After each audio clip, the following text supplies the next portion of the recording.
Jon Snow stood on the high battlements of Winterfell in the hush that followed the war to end all wars, the icy wind tugging at the edges of his black cloak. All around him spread a land still bearing fresh scars from the fiercest battle known in living memory, its surface churned by war machines and clotted with the blood of the living and the dead. Though the countless whites had fallen and the Night King himself had been struck down, the aftershock of that terror still rippled across the Seven Kingdoms. Snow-draped fields and burned fortifications bore silent witness to the epic clash. Winterfell's courtyard was crowded with the remnants of the alliance that had saved humankind: Northmen, Knights of the Vale, Unsullied, Dothraki. They all looked to Jon Snow with mingled relief and exhaustion. He had never asked for such a burden. He never had.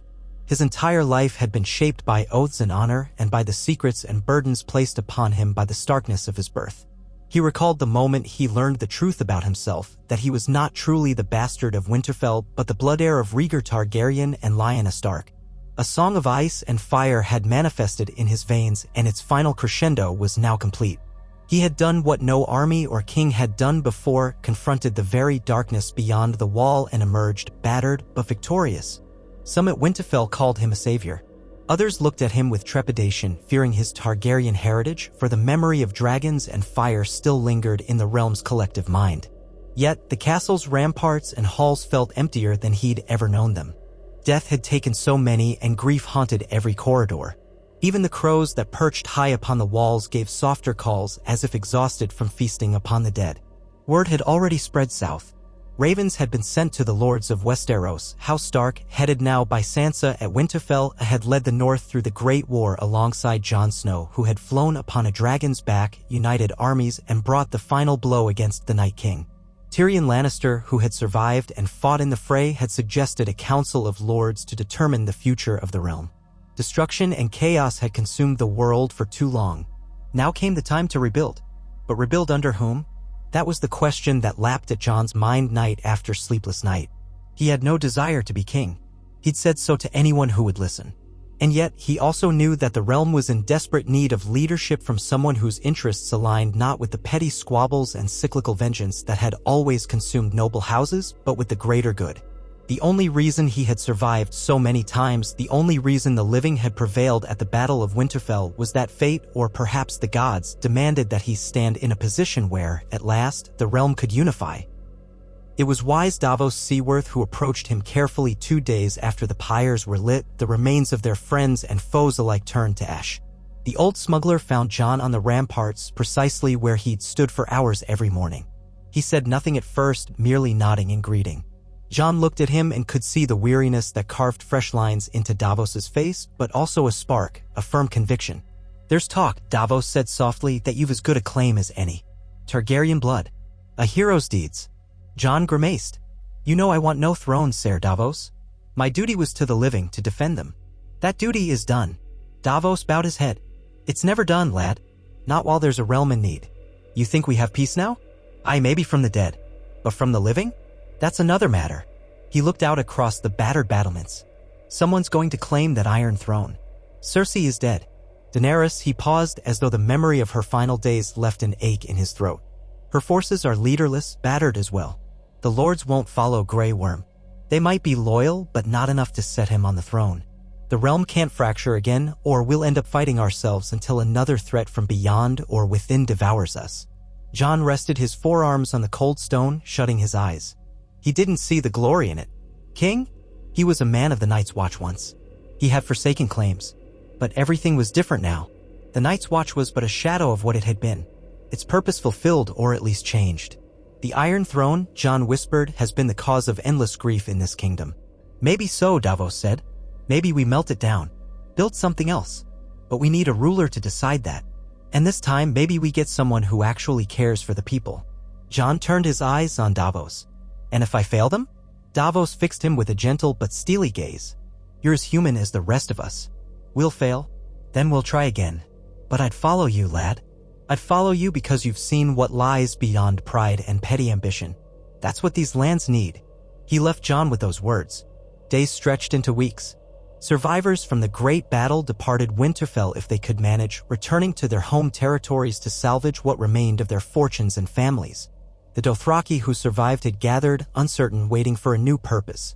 The Unsullied had formed a silent, disciplined camp near Winterfell's gates, taking their orders from Grey Worm, who wore grim acceptance on his face like a mask. Word reached Jon that the Iron Islands and Dorne were watching. Both had their own claim to independence in mind, or so the rumors said. Even in the north, many lords, including Lady Lyanna Mormont's successor, wanted to see an end to southern entanglements, but also recognized that the threat of White Walkers had only been beaten when a man half Stark, half Targaryen took up arms and united them. Amid all of this tension, Jon did little but see to the wounded and the starved. He visited the survivors in the Great Hall, assisted Gilly and Sam as they tended to the orphans, and listened to the constant bickering of lords in council. Sansa was by his side, wise and cautious, but also encouraging. She saw an opportunity for the North if Jon accepted the throne, or so she gently suggested in private. Arya, restless as ever, came and went, rarely seen for more than a few hours within Winterfell's walls before she'd vanish again to scout or to simply roam. Bran remained in his chamber, half the time lost in thoughts deeper than any conversation. But all the while, Davos's words gnawed at Jon. Someone's going to claim that throne. And so the day came, in the withered heart of winter, that a raven arrived bearing a sealed message from Tyrion Lannister. The lords of the realm were gathering in King's Landing. The city itself was half in ruins, battered first by the Mad Queen's dragonfire, then by the swirl of chaos that followed. But the Red Keep's throne room still stood, or so the rumor went, and if ever there was a time to shape a new beginning, this was it. Jon made his decision that evening, in front of the hearth in Winterfell's private solar. The crackle of flames was comforting, though the memory of Daenerys's fire-breathing vengeance haunted him when he so much as gazed upon those flickering tongues. Sansa stood on the opposite side of the room, a letter from Tyrion in her hand. "He wants you there," Sansa said quietly. Jon bowed his head. "Tyrion has always believed in my claim more than I have. But he's no fool. Maybe it's time we do this." Sansa studied him, her blue eyes calm but resolute. "You don't trust yourself," she said. "I understand. But you've saved us all. You have more right to lead than any pretender."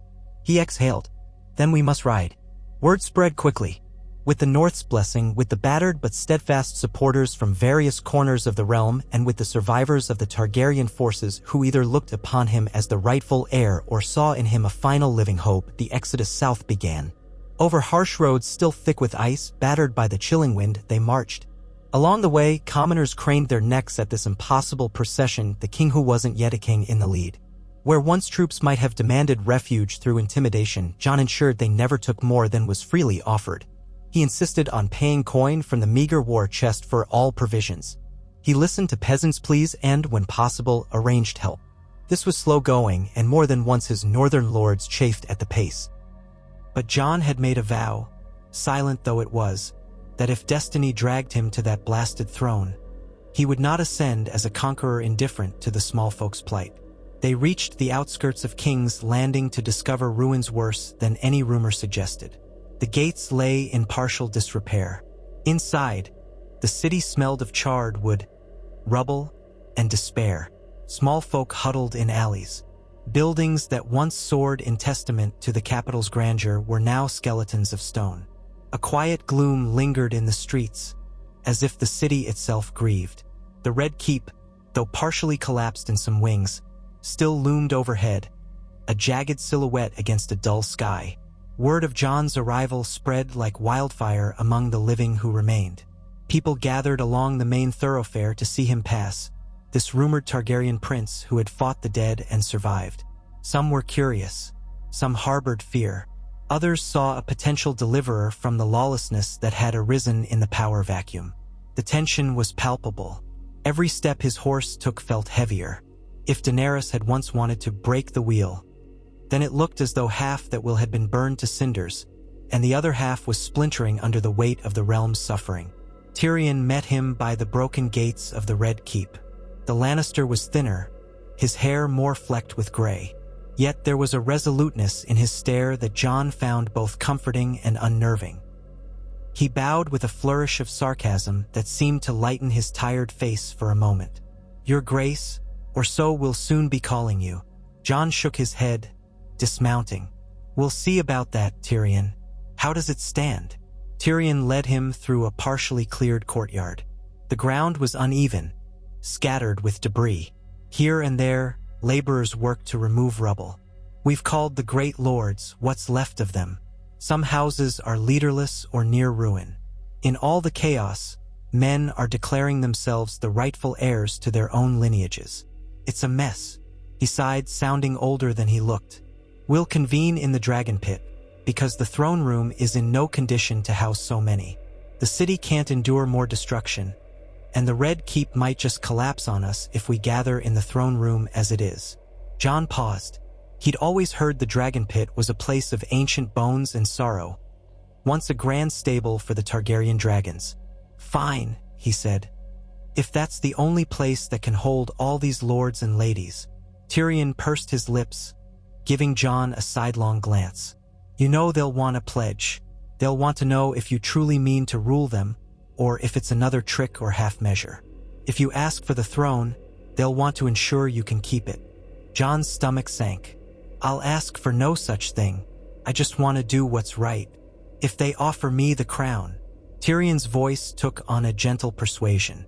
They will. I've been speaking with them. This realm is broken, Jon. Broken from the top down. But so many saw your stand against the dead. They listened to the songs, the tales of your resilience. If you truly are the song of ice and fire, well, that stirs hearts in times like these. They want a legend to lead them. I'm no legend, Jon replied quietly. I'm just a man. Tyrion waved that off. Men, legends, it's all the same if you can unite them. You have the best chance. The entire war with the Night King has shown that. Let us hope your sense of duty can hold this shattered realm together. Jon grimly nodded. That night, he slept little, pacing the battered halls of the Red Keep. He could sense the weight upon his shoulders growing with every breath he took. When morning came, the lords and ladies of Westeros, those who remained or those who had succeeded their predecessors, gathered in the Dragonette. The old dome was cracked, letting in gray daylight. Fractured dragon skulls still loomed in corners, a macabre reminder of House Targaryen's once mighty beasts. Dust motes spun in the air above the assembled crowd. Jon stood at the center, Sansa at his right, Tyrion at his left. Davos hovered nearby, eyeing the gathering like a man assessing a storm. Around them milled lords from the north, the Vale, the Riverlands, the Reach, the Stormlands, Dorne, the Iron Islands. Not all were present, for war's devastation had shattered entire lineages, but it was still a sight to behold. Silence draped the congregation when Jon raised his hand. He cleared his throat, not used to speaking to so many in so formal a setting. Once he'd been a steward in the Night's Watch. Now here he was, a prospective king. My lords, he began, voice echoing, we have fought together against a threat that would have destroyed us all. We bled on the same battlefield. We saw friends die, we saw enemies join forces. The realm has changed because of that war. It can't return to how it was. A shift of agreement rustled through the crowd. Voices murmured. Tyrion's gaze flicked across them, gauging their mood. Jon took a breath. The Iron Throne, he continued slowly, was the cause of many tragedies. To claim it is not something I do lightly, indeed, I would not claim it at all if I believed there was a better way. But we cannot leave the realm rudderless. We cannot descend into another civil war. If you, he paused, feeling a pulse in his temple. If you deem me the one to lead, I vow to rule for the good of all and not to use the power of the throne for personal gain or cruelty. I vow to uphold the unity we forged against the dead. But if you believe there is another more suited, I will swear my loyalty to that person, so long as they act with justice for all. A silence answered him, thick with tension. Then, slowly, the voices began. A lord of the Vale stepped forward, speaking of Jon's honor. A lady from the Reach, her house overshadowed by the losses inflicted on her region, rose and recounted how she had heard stories of his bravery in the north. One by one they spoke, weaving a narrative of battered hope around this man who neither lusted for power nor shrank from duty. Not all were entirely convinced. Yara Greyjoy made her stance known. The Iron Islands sought independence. She eyed Jon warily, stating that if she bent the knee, she wanted assurance her people would have the freedom to govern themselves. The Prince of Dorne, an older man who had emerged from the fractious turmoil that had followed Illyria Sand's downfall, spoke in a soft yet firm voice about Dorne's age-old desire to stand apart. Jon listened. He promised no rash subjugation. He spoke of forging a new understanding, not based on the old cycle of violence. The hours stretched on, and at times the debate grew heated. But Tyrion's measured words, along with Sansa's calm but determined presence and Davos's practical perspective, guided the assembly back to unity. Yes, House Greyjoy may have certain rights, Tyrion would say, as may Dorne, but only if we first establish a rightful sovereign to facilitate a new order. Step by step, the notion that Jon could lead them through these changes took root. Finally, in the dusty afternoon light, the haggard lords and ladies reached a moment of decision. All eyes turned back to Jon, who stood at the center with quiet stoicism. The same hush that once fell upon the courtyard at Winterfell now enveloped the dragonette. No one knelt. That tradition, for a moment, seemed archaic in the face of everything they had survived. Instead, it was by verbal acclamation that the lords spoke, calling out, "Long live King Aegon Targaryen," or, more often, "Long live Jon Snow," or simply, "the king in the south and north and all the realm." The mixture of names spoke volumes about Jon's dual heritage. He caught Sansa's eye. She gave him a small, firm nod. He did not smile, but he bowed his head. "Duty heavier than any sword." "Then I accept," he said, voice steady though his heart pounded. "On my honor, I will do what is right." There in the dragon pit, an unofficial crowning of sorts took place. Grey Worm stood by, unspeaking at first, his face an unreadable mask. In time, he raised his spear in a gesture of respect, for he saw in Jon the man Daenerys had named as her rightful successor once, even if fleetingly, and for all her fury at the end, perhaps in some kernel of her heart, she had believed it. Or so Grey Worm had come to accept after the bitterness of her downfall. Thus, in the cradle of the once mighty Targaryen dynasty, the battered remains of Westeros acknowledged a new king, Jon Snow, born of ice and fire. Jon would never forget the feeling of walking out of the dragon pit into the open air. The city sprawled below in ruin, and a hush settled over it as news spread that the vacant throne now had a claimant. Some in the crowd let out cautious cheers, others simply watched, expressionless. Jon felt no elation, no triumphant surge. Instead, he was gripped by an immense solemnity. These were the people he must protect. These were the souls who had survived not only the war of the living against the dead, but also the wars of kings and queens who had burned them, starved them, subjugated them. He recalled a conversation with Maester Aemon at the Wall years ago when he was just a Night's Watch recruit. "Love is the death of duty," the old man had said. Jon wondered now if a different shape of love for the realm, might be the catalyst for duty, the one thing that gave it meaning. The first major test of his kingship came almost immediately. King's Landing was on the brink of collapse, with roving criminals pillaging what little remained. Famine threatened. Disease spread easily in the cramped and filthy quarters. Jon's first royal decree was not about securing the fealty of lords or exacting taxes. It was to restore order and feed the people. He ordered the combined forces of the North, the Vale, and what was left of the Targaryen loyalists to secure the city blocks, to capture looters and bring them to justice with fairness, but also with the resolute firmness that the new king would not abide senseless cruelty.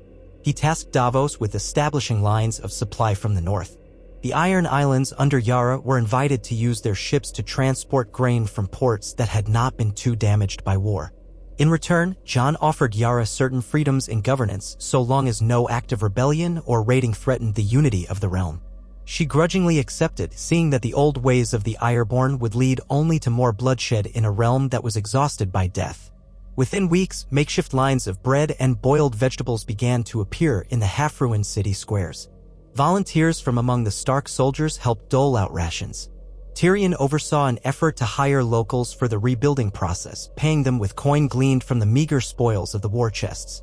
It was hardly enough, but it was something, and that something sparked a faint but growing hope in the city's heart. Jon refused to sit upon the Iron Throne, though it still stood in the partially collapsed throne room, twist, blades and all. Instead, he held audiences in a partially repaired courtyard open to the sky. Perhaps he did so unconsciously, feeling more comfortable without the looming seed of Targaryen dominion at his back. He took no pleasure in passing sentences upon criminals, but he did so if needed, speaking the words of justice with quiet authority. The people began to see that he was not a tyrant nor a figurehead. In the midst of this flurry of day-to-day governance, many asked, when will the coronation be? It was customary for the High Septon to crown the new king in the Great September of Baelor, or rather, what remained of it. That place was rubble now, destroyed during Cersei's reign. The faith was scattered, its leaders uncertain.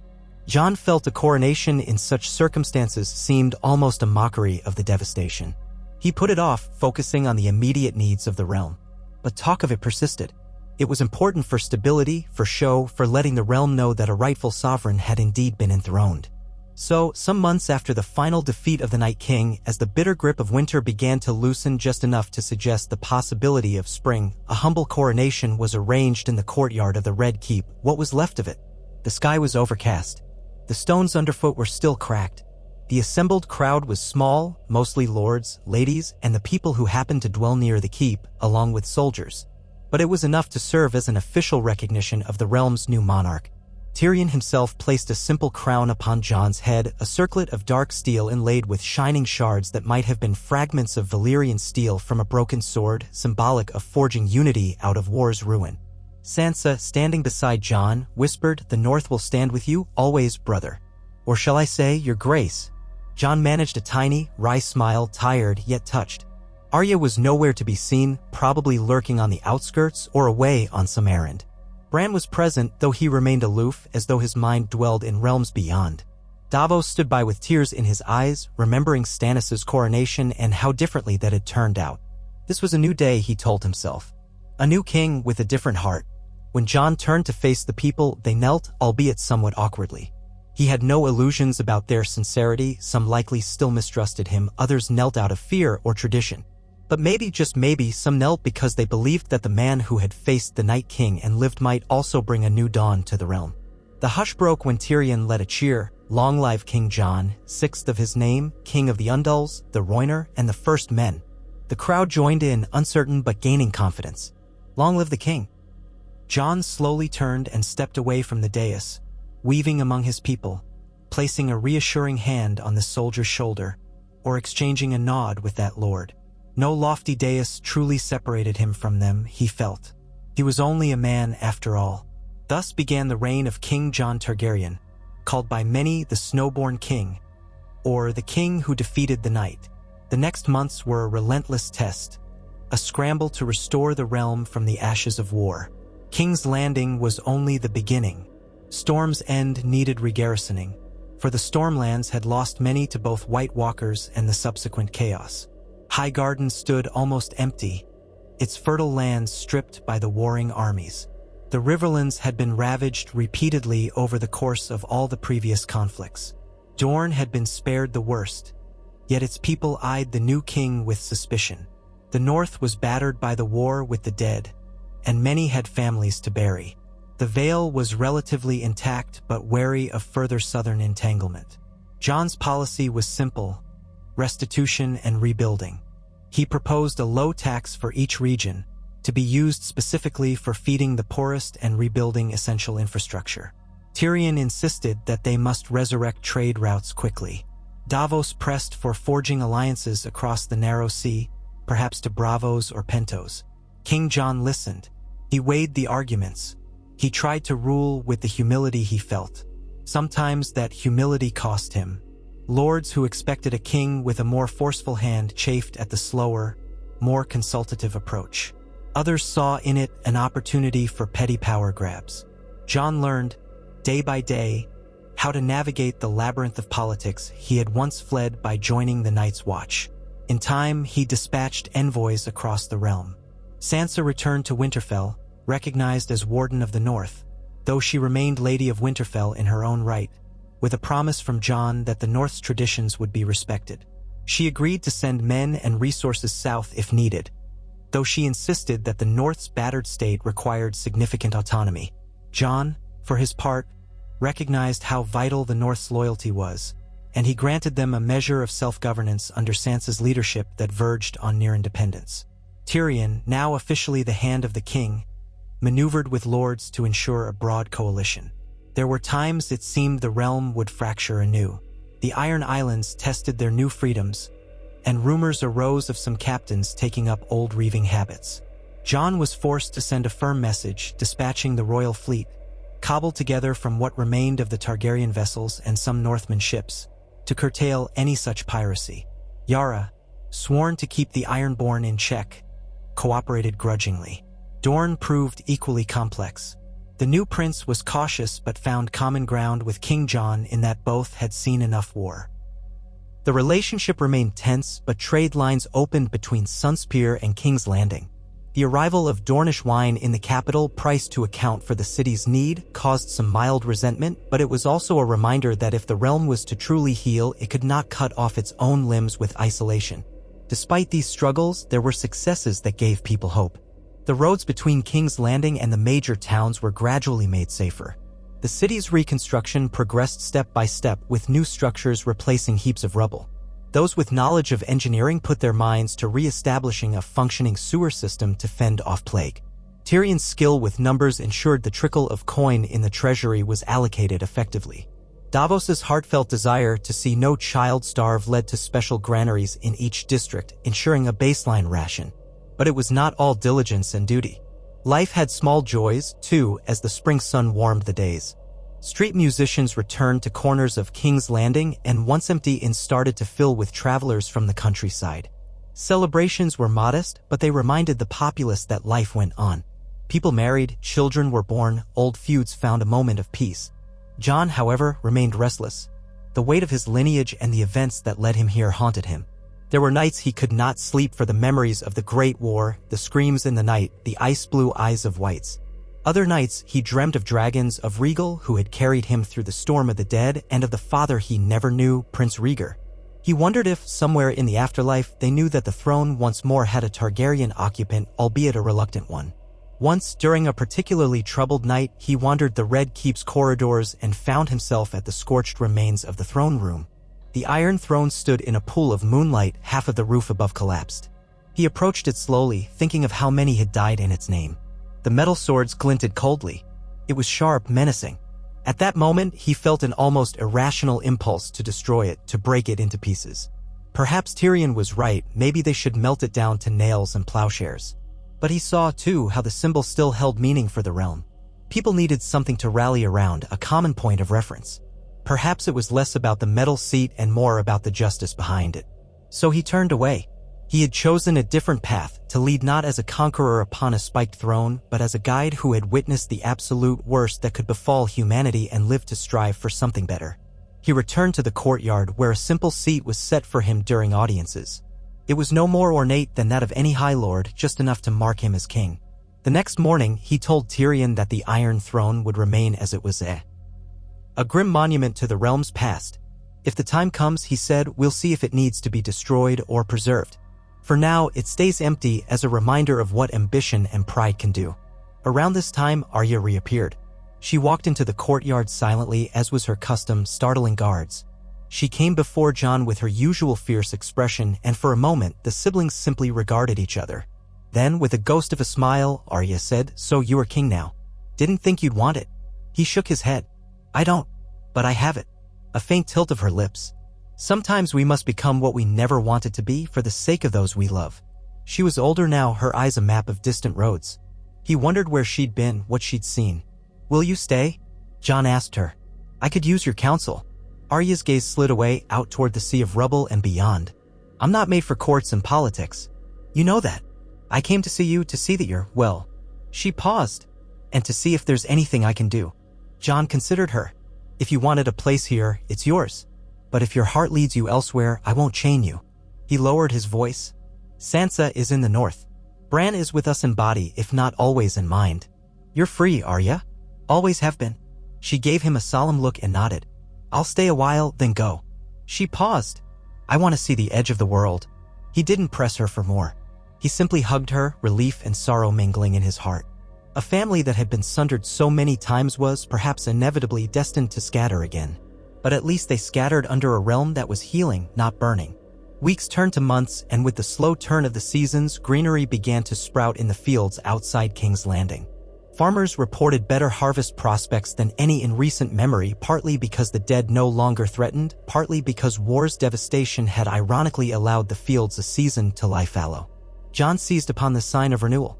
He instructed Tyrion to organize caravans to send seed grain to the Riverlands, the Reach, and the Stormlands, encouraging them to plant anew. Among the people, a sense of cautious optimism grew. The new king was not flamboyant. He did not throw lavish feasts or order grand monuments. He did not call for heads on spikes or demand gold tributes. Instead, he walked among them occasionally, checking on the progress of the rebuilding, offering a murmured word of encouragement. And though some said he lacked the bright fire of the Targaryens of old, none could deny that if he had dragon's blood, it burned quietly in him, forging a steadfast soul. Yet this new peace was not without threats. The scars of war left power vacuums in many corners. Bandits roamed the countryside. Displaced lords fought over scraps of territory. To address this, Jon ordered a reformation of the King's Guard, not bound by nepotism or old alliances, but chosen for merit and loyalty. Brienne of Tarth was among the first to join, as was Podrick Payne. Others included loyal soldiers who had proven themselves in the Great War. They became a symbol not of royal intimidation, but of justice on the roads. They escorted supply caravans, protected small folk, and enforced the decrees of the crown with as little bloodshed as possible. Then there was the matter of the Dothraki. Those that remained after Daenerys's last rampage and the wars that followed were a fractured people camped outside the city walls. Many among them were lost without their Khaleesi. They had followed her across the sea to a strange land only to see her dream and many of their own extinguished in dragon fire and civil strife. Jon met with their leaders, uncertain of how to integrate them. They were a proud warrior people. They had no love for city walls. Slowly, a compromise emerged. Some Dothraki wished to sail for Essos again to rejoin their ancestral plains. Jon allowed them passage, brokered by Davos, who found ships to carry them east. Others, intrigued by the new prospects in Westeros, agreed to settle in the more open parts of the Reach where the devastation had left wide swaths of land fallow. In exchange for a measure of autonomy, they would lend their martial skill to protect caravans traveling between the Westerlands, the Reach, and King's Landing. It was an uneasy arrangement, but one that might lead, in time, to peaceful coexistence. Months more passed. The realm saw the faintest glimmers of prosperity. Trade with Essos resumed. The Braavosi bankers, who once hounded Westeros for debts, found the new king a cautious but reliable partner willing to negotiate stable repayment terms rather than fling coin at pointless wars. The Iron Bank, seeing potential in a stable monarchy, began to lend money to rebuild harbors and roads, demanding interest but also giving the realm a chance to rise. Tyrion handled these negotiations, determined not to let the realm fall into a new cycle of crippling debt. Bit by bit, the name of King Jon Targaryen garnered a different reputation from that of his ancestors. He was less a dragon lord upon a war steed and more a watchful steward of a realm that had endured far too much.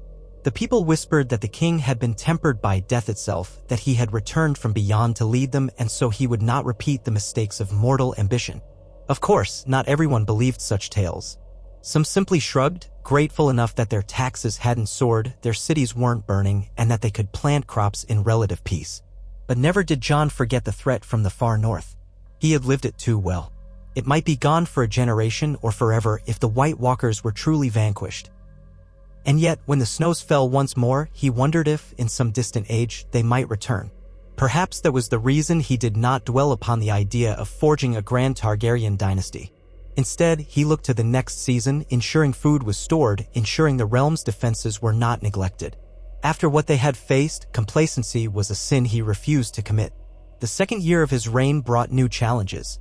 A pretender arose in the Reach, claiming to be a lost scion of House Tyrell, stirring discontent among the hungry peasants who felt the crown had not done enough.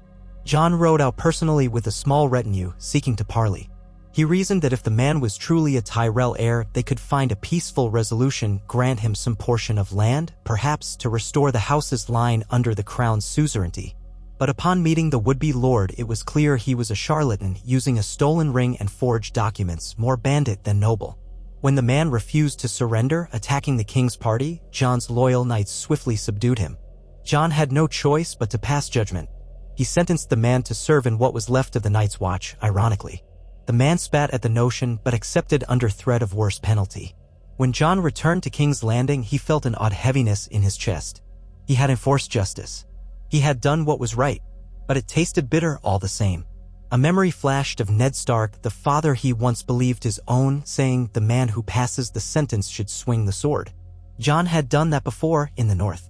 But everything felt more complicated now. The entire realm was in his hands. He needed to preserve unity. He sought counsel from Tyrion, who listened over a cup of watered wine. "You did what you had to," Tyrion said. He threatened the stability of the realm. "I know," Jon replied, "but how many more must I condemn? How many more must bend or break?" Tyrion snorted softly, swirling the wine in his goblet.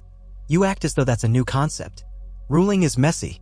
It's why I tried to avoid it for so long and ended up in one predicament after another."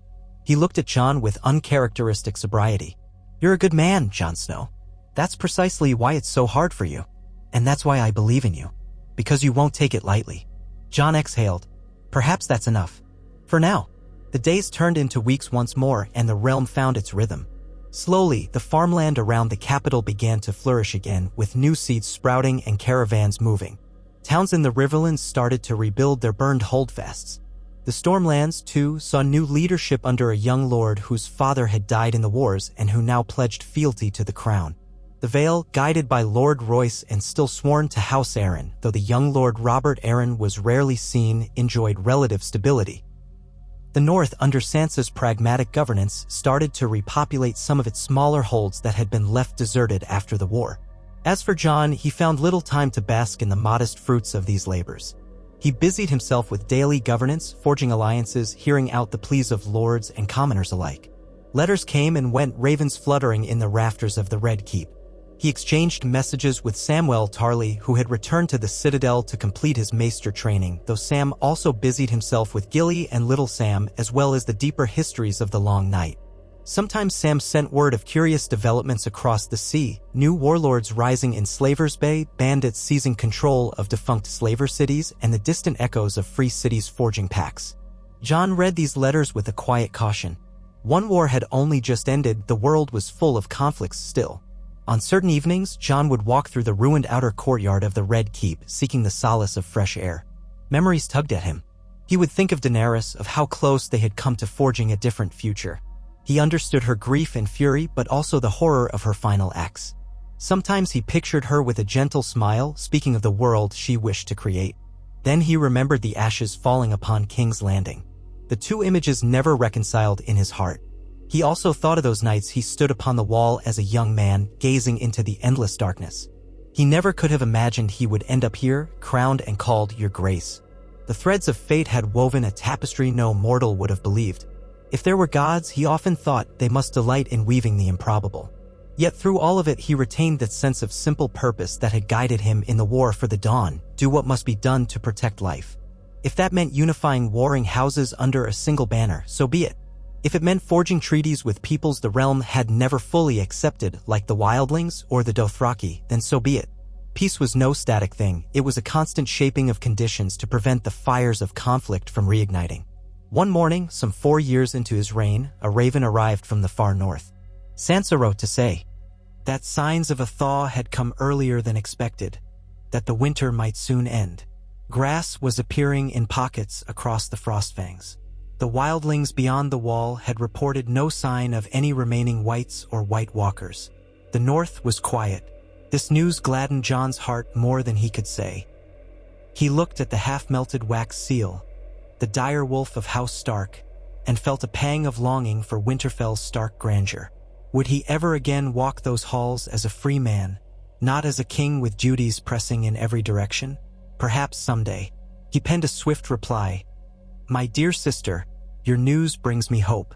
Keep watch, keep well. The realm may yet see a spring. Then he sealed it with the Targaryen sigil, a 3-headed dragon, feeling the weight of both families upon him. The quiet day wore on until evening. Then, as the sun dipped below the horizon, Arya appeared in the great hall. She approached without fanfare, her face set in that determined cast Jon knew well. He rose to greet her, ignoring the disapproving glance from a lesser noble who expected the king to remain seated. Arya simply said, I've come to say goodbye. Jon frowned. Where are you going? Her eyes gleamed. West, beyond the edge of the maps. There's nothing left for me here. The battles are done, or they should be. I've always wanted to know what's out there. Jon's chest constricted. He remembered her as a small girl, fiercely independent, refusing to be pigeonholed into ladylike pursuits. Now she stood before him, a lethal, fearless traveler who had seen the worst the world had to offer, and survived. He understood. Then go with my blessing, he said softly. And know you always have a home here, if ever you choose to return. Arya reached out, clasping his forearm in a warrior's gesture rather than a sisterly embrace. But her eyes shone with unshed tears. You're a good king, Jon. Better than any I've known. Better than any I imagined a king could be. Don't lose yourself in all this. He gave a faint smile. I won't. Take care. She nodded, turned, and walked away. That was Arya's way. No drawn-out farewells, no tears, just acceptance of the next step in her journey. Jon stood there for a long time, gazing at the spot where she had vanished through the hall's doors. It felt as though an era was ending, a final scattering of the Stark children to the winds. Only he remained tied to the south by duty. Yet, in that duty, perhaps he found a sense of purpose that transcended his personal desires. More years passed. The small folk began to call this era the Gentle Spring. For while it wasn't an age of bountiful riches, it was a time of respite. Harvests were sufficient. The roads were safer. Rival lords still squabbled, but full-blown wars did not ignite. King's Landing slowly rebuilt. A new trade quarter arose, flanked by a modest harbor that brought in goods from across the seas. The city walls were repaired. A statue was placed in a public square, not of some conquering king, but of a simple soldier standing watch over a family dedicated to the memory of all who died defending the living against the dead. Jon continued to rule from his modest courtyard seat. His hair had grown streaked with gray over time, and the lines on his face bore the imprint of worry and responsibility. But he still possessed the quiet solidity that made his subjects trust him. Even the lords who grumbled about the northern king acknowledged that he governed with justice, that taxes were not exorbitant, that roads were maintained, that a measure of peace had been achieved. There were, of course, challenges. The question of succession loomed. He had no wife, no children. Many lords pressed him to marry, to produce an heir. But Jon remained distant. He had loved and lost, and he felt no hunger for forging a new line of Targaryen rulers. When pressed, he would say, when the time is right, the realm will choose a successor who can carry on peace. We do not need to bind ourselves to a single lineage. This outraged some traditionalists. But Jon stood firm. The realm might endure if it had the freedom to choose. He also faced the question of the faith. The old structure of the faith of the Seven had been shattered after the destruction of the Great September. While some devout worshippers sought to rebuild it, others had turned to smaller septs or personal devotions. Jon refrained from involvement in theological matters, allowing them to reorganize as they saw fit, so long as they did not disturb the peace. The new High Septon was a moderate man who found Jon's policy acceptable if somewhat unorthodox. In time, smaller septs flourished across the city, forming a decentralized network. In the north, the old gods still held sway. Jon took no steps to force them to accept the Seven. He allowed each region to maintain its own customs so long as no region threatened the overall unity. Even the Red God, once championed by Melisandre, had a small following among those who believed in the Lord of Light's role in the defeat of the Night King. Jon did not encourage or discourage it, remembering that Melisandre had played her part in the final stand. By the 10th year of Jon's reign, the realm had entered a modest golden era, golden more in terms of peace than wealth. The people were not drowning in luxuries, but they had food, relative safety, and a king who genuinely cared for their well-being. Border disputes with the Iron Islands diminished as Yara maintained a loose but functional pact with the crown. Dorne kept to itself for the most part, occasionally sending emissaries to King's Landing, maintaining a respectful distance. The North thrived under Sansa's wise leadership, forging trade pacts for furs, fish, and lumber. The Vale stood watchful, providing well-trained knights if needed. The Stormlands and the Reach continued to recover from their devastations, supported by the Crown's policies. The Westerlands had seen a fracturing of Lannister power after Tywin and Cersei's downfall, but Tyrion worked tirelessly to settle inheritance disputes, ensuring the mines reopened under stable conditions. It was around this time Jon finally traveled north again. He had not seen Winterfell in years. He left Tyrion and Davos in charge as regents, taking only a small escort of Kingsguard and some loyal Northmen. The journey felt surreal. The roads, once dangerous, were relatively safe. Villages that had been half-burned or abandoned were now rebuilt, with children playing in the lanes. When Jon's party passed, the small folk offered them bread and salt, not out of fear but out of genuine hospitality. He arrived at Winterfell in the midst of a gentle snowfall, a remnants of winter's last gasp. The great castle looked both familiar and strange.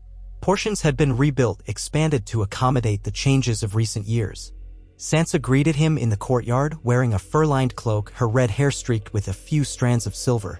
She smiled when she saw him, a rare, full smile. "Your Grace," she teased. He dismounted, embraced her as a brother, ignoring all protocols. "It's good to see you, Sansa." They spent days walking the walls, recalling old times. Sansa led him through the newly planted godwood, which had been carefully tended after the horrors of the war.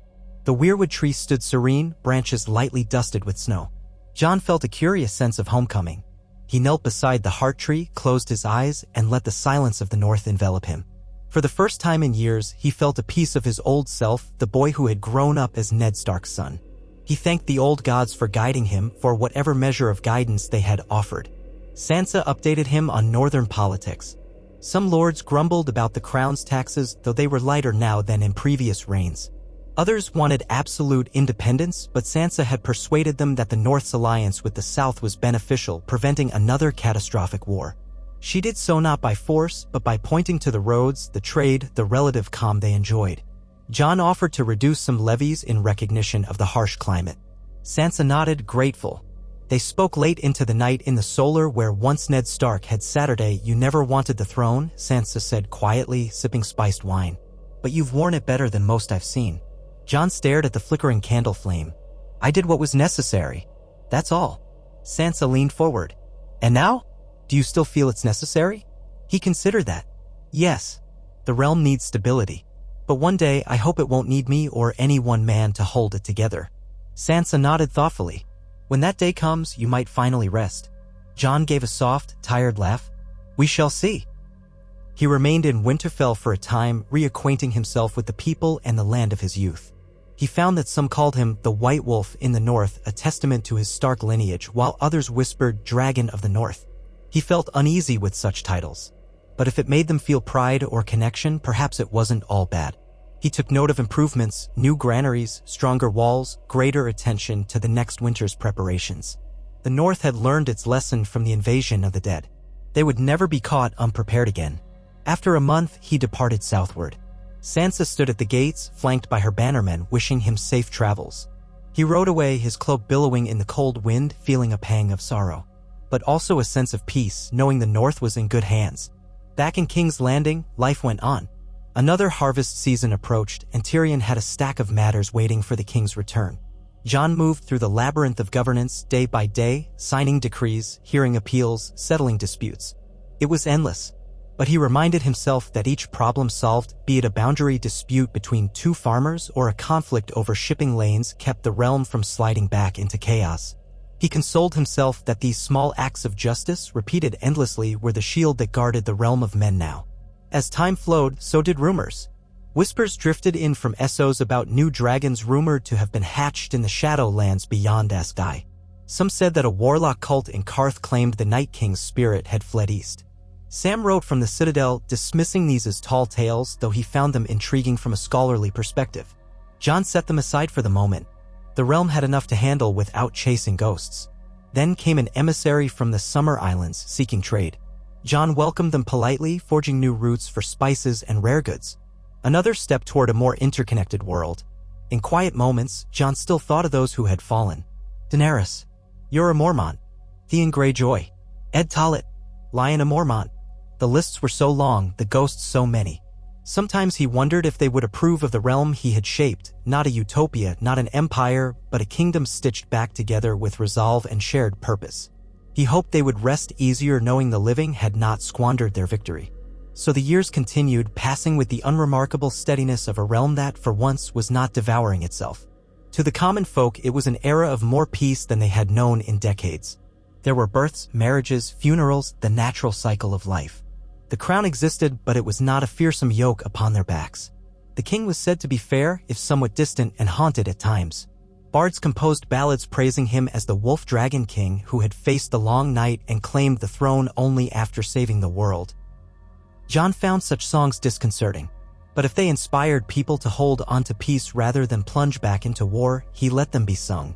In the Red Keep, the Iron Throne remained in its ruined chamber, untouched, gathering dust. Visitors would sometimes ask why. Jon or Tyrion would explain that it was a relic of a darker time and that King Jon ruled from a simpler seat, a seat that any humble traveler could approach without fear of being sliced by the blades. The symbolism was not lost on the people who came to see the Iron Throne as a relic of conquerors and tyrants, while the new monarchy found its seat among the common folk. There were, inevitably, attempts by some to restore the old order, to rebuild the Great September with grand pomp, or to challenge the crown by invoking the ancient Targaryen right to rule with an iron fist. Each time, Jon quietly but firmly refused. "We are not in the time of Aegon the Conqueror," he would say. "This is a new realm, forged through shared blood and sacrifice. We will not repeat the mistakes of the past." And so, amid petty squabbles and local feuds, the Seven Kingdoms had something akin to unity. Or at least, as close to it as any land so large and diverse could manage. The name of King Jon Targaryen became a byword for steady rule, for the idea that a throne was a responsibility, not a prize. He would not live forever. Even as the years rolled on, the question of succession loomed larger. Courtiers muttered about the day the king might fall ill or die in battle. Some suggested he adopt an heir. Others proposed a council of lords to choose a new monarch when the time came. Jon listened carefully to all suggestions, never rushing to decide. He believed that the realm had grown enough to endure beyond the old notion of absolute inheritance. Perhaps a council of wise lords and ladies, like the one that had confirmed him, could convene again to name the next sovereign.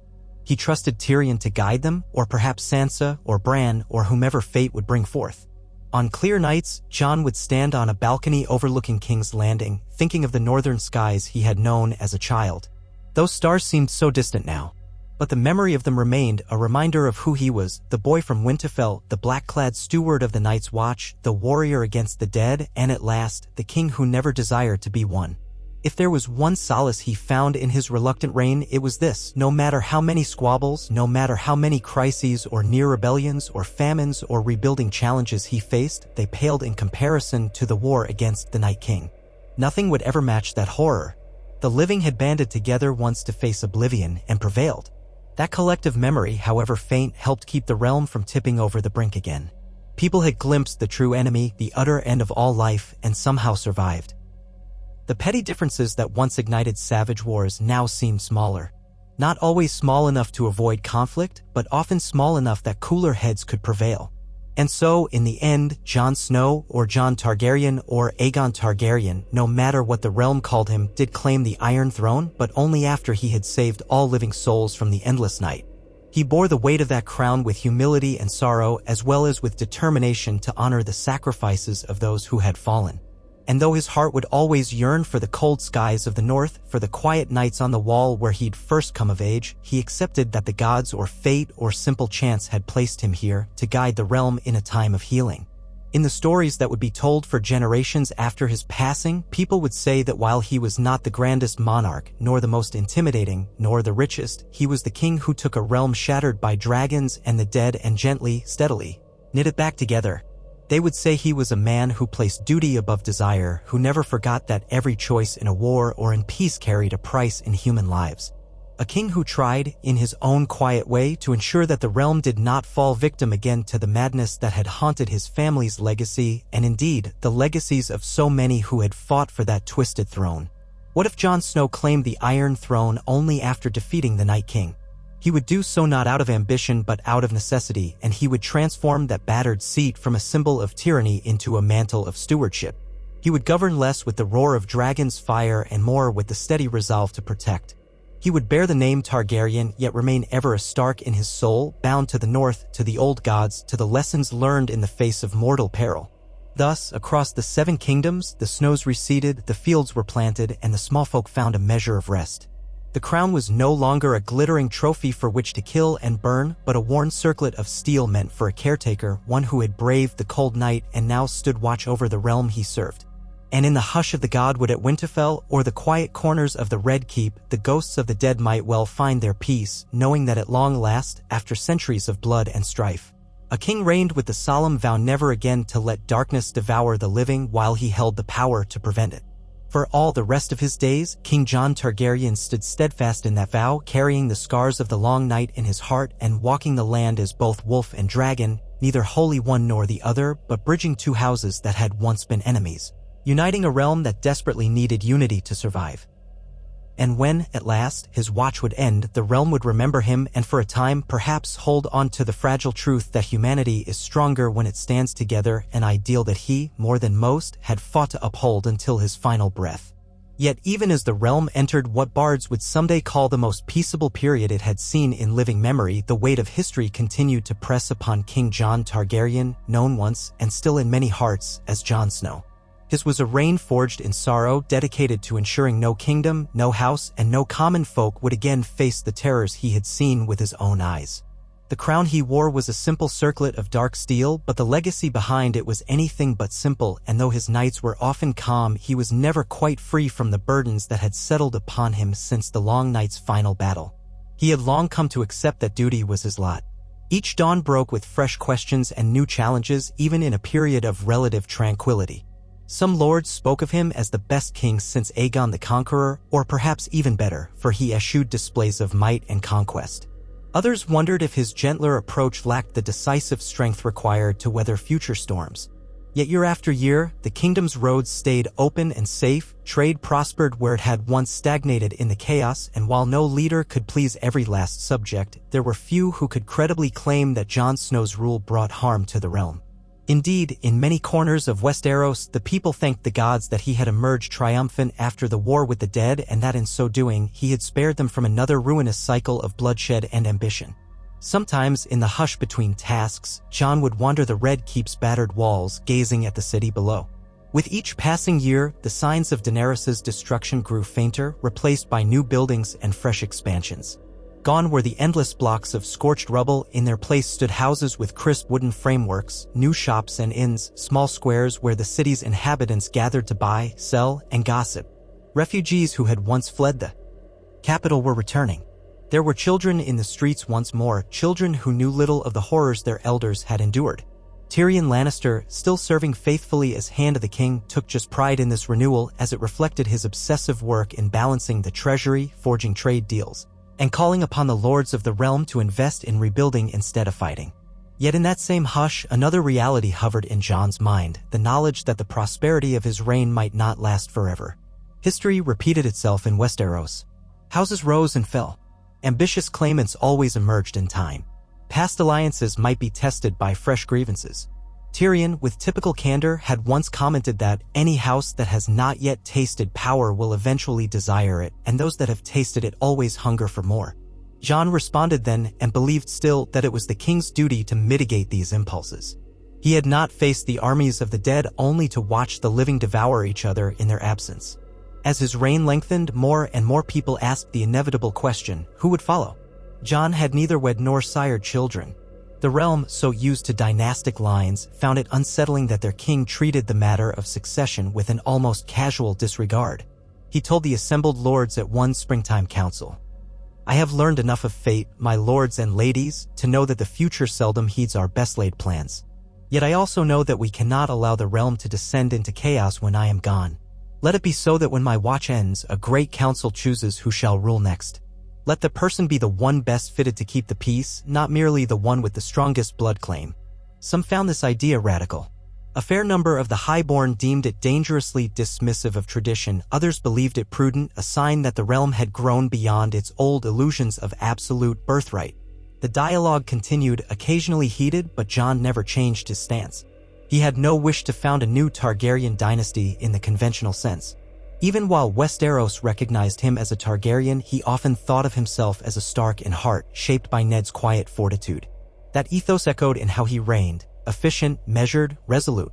In his private hours, Jon sometimes held quiet conversations with those closest to him. Davos Seaworth often joined him at a small table in the Solar, hashing out shipping concerns or the supply networks along the coasts, but sometimes the two would slip into more philosophical talk about life, about the vagaries of power. Davos, who had never expected to outlive so many he cared for, pointed out that stability required not only an able ruler but a capable administration behind him. The best captains in the world cannot sail a ship with no crew, he would say, and Jon would nod. He knew that while the realm looked to him as a figurehead, it was truly the combined effort of Sansa in the north, Tyrion in the capital, Brienne in the King's Guard, Yara Greyjoy with her Ironborn keeping pirates at bay, and countless others who actually kept the wheels turning. Meanwhile, Brienne of Tarth oversaw the royal guard in her steadfast fashion. She had once served the late Lady Catelyn, and that devotion to House Stark had extended easily to Jon, especially given how he conducted himself.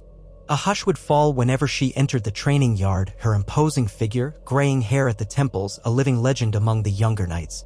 Podrick Payne was her second in rank, still full of earnestness, though now tempered by experience and the scars of many battles.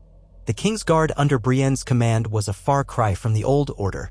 They did not simply stand about in white cloaks. Jon had them patrolling the roads, leading by example, ensuring no traveler was left unprotected if they could help it. In essence, Brienne had turned them into roving knights of the realm, upholding the standard of the king's justice.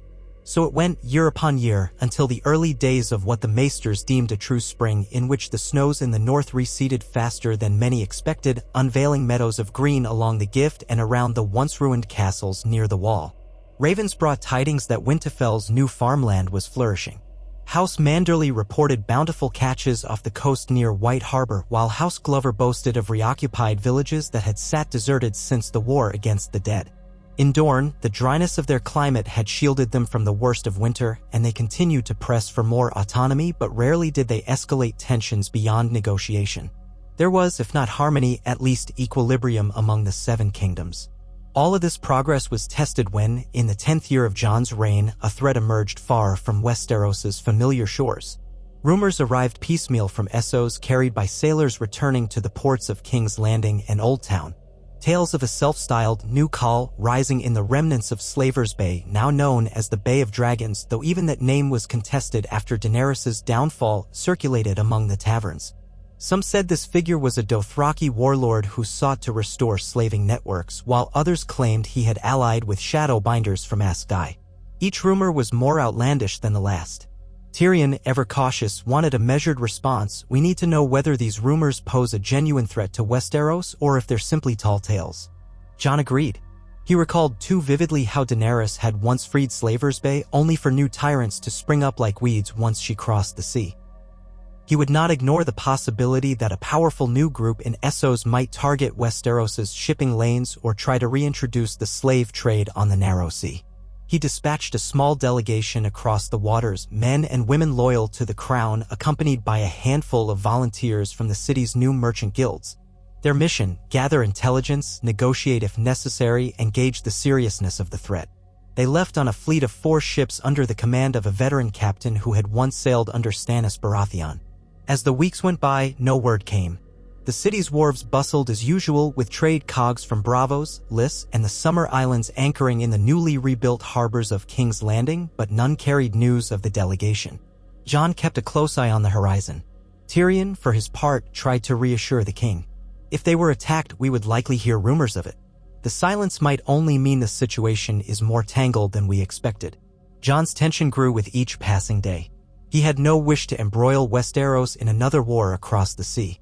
But neither could he stand idle if new tyrants threatened to bring chaos that might wash back onto Westeros's shores. He also found himself reflecting on the illusions of control. He was king of the 7 kingdoms, widely deemed honorable and powerful, and yet the seas and the broader world were not under his command. It humbled him. For every problem solved, new ones would arise. Such was the nature of peace, always precarious, always demanding vigilance. Meanwhile, daily life in King's Landing continued as normal. The great hall bustled with supplicants, farmers seeking assistance, merchants with proposals, lesser lords asking for redress of grievances. Jon tried to hear them all, though it was impossible to address every single matter personally. Tyrion and the small council resolved many issues. But whenever Jon had a chance, he sat upon the simple wooden seat in the courtyard rather than the dreaded Iron Throne, ensuring he remained accessible to all. Even lords from remote corners of the realm marveled that a king would show such direct attention. One morning, as Jon sorted through letters, he saw a familiar name scrawled on a seal: Samwell Tarly, from the Citadel in Old Town. Jon's heart lifted. He had not seen Sam in well over a year, though they often exchanged ravens. Eagerly, he broke the seal. The letter's contents made his eyes narrow. Sam recounted, in the measured tone of a maester in training, that the delegation from King's Landing had arrived in the port city of Meereen, but then vanished inland. The local guides in Meereen spoke fearfully of a new warlord named Zaka, a Dothraki who claimed to speak for the true stallion who mounts the world and who had begun seizing coastal towns to the east. Traders complained of raids and kidnappings. Some said slavers were quietly re-emerging, capturing those unfortunate enough to wander into the warlord's territory. Sam went on to say that at least 3 of the king's envoys were seen venturing into this warlord's domain, but none had returned. The situation seems dire, Your Grace, Sam concluded in his neat script. I fear there may be more to these rumors than idle speculation. Should you consider intervention, you might do well to gather more intelligence. However, I entreat you, weigh these matters carefully. Another war in Essos is no small undertaking. But ignoring the threat could invite a slow poison that seeps across the sea. Jon handed the letter to Tyrion, who read it in silence. When he finished, Tyrion tapped his fingers on the table. It appears we do have trouble stirring in Essos. The question is, what do we do about it? Jon stood near the open window, the breeze lifting the edges of his cloak. We cannot allow slavers to rise unchecked, especially if they might target Westerosi vessels or harm free men and women who sail under our banner. But I'll not launch a conquest. Westeros is still healing from too many wars. Tyrion nodded. Agreed. A large-scale invasion would be madness logistically and morally. But we might consider dispatching a more capable delegation, perhaps with a small protective force, to ascertain the true strength of the Stsaka. We could even coordinate with local powers in Meereen or Yunkai if any remain stable. I recall how Daenerys once tried to leave the region in better shape, but after her departure, well, cracks appeared quickly. Jon turned from the window, arms folded. The mention of Daenerys weighed on him.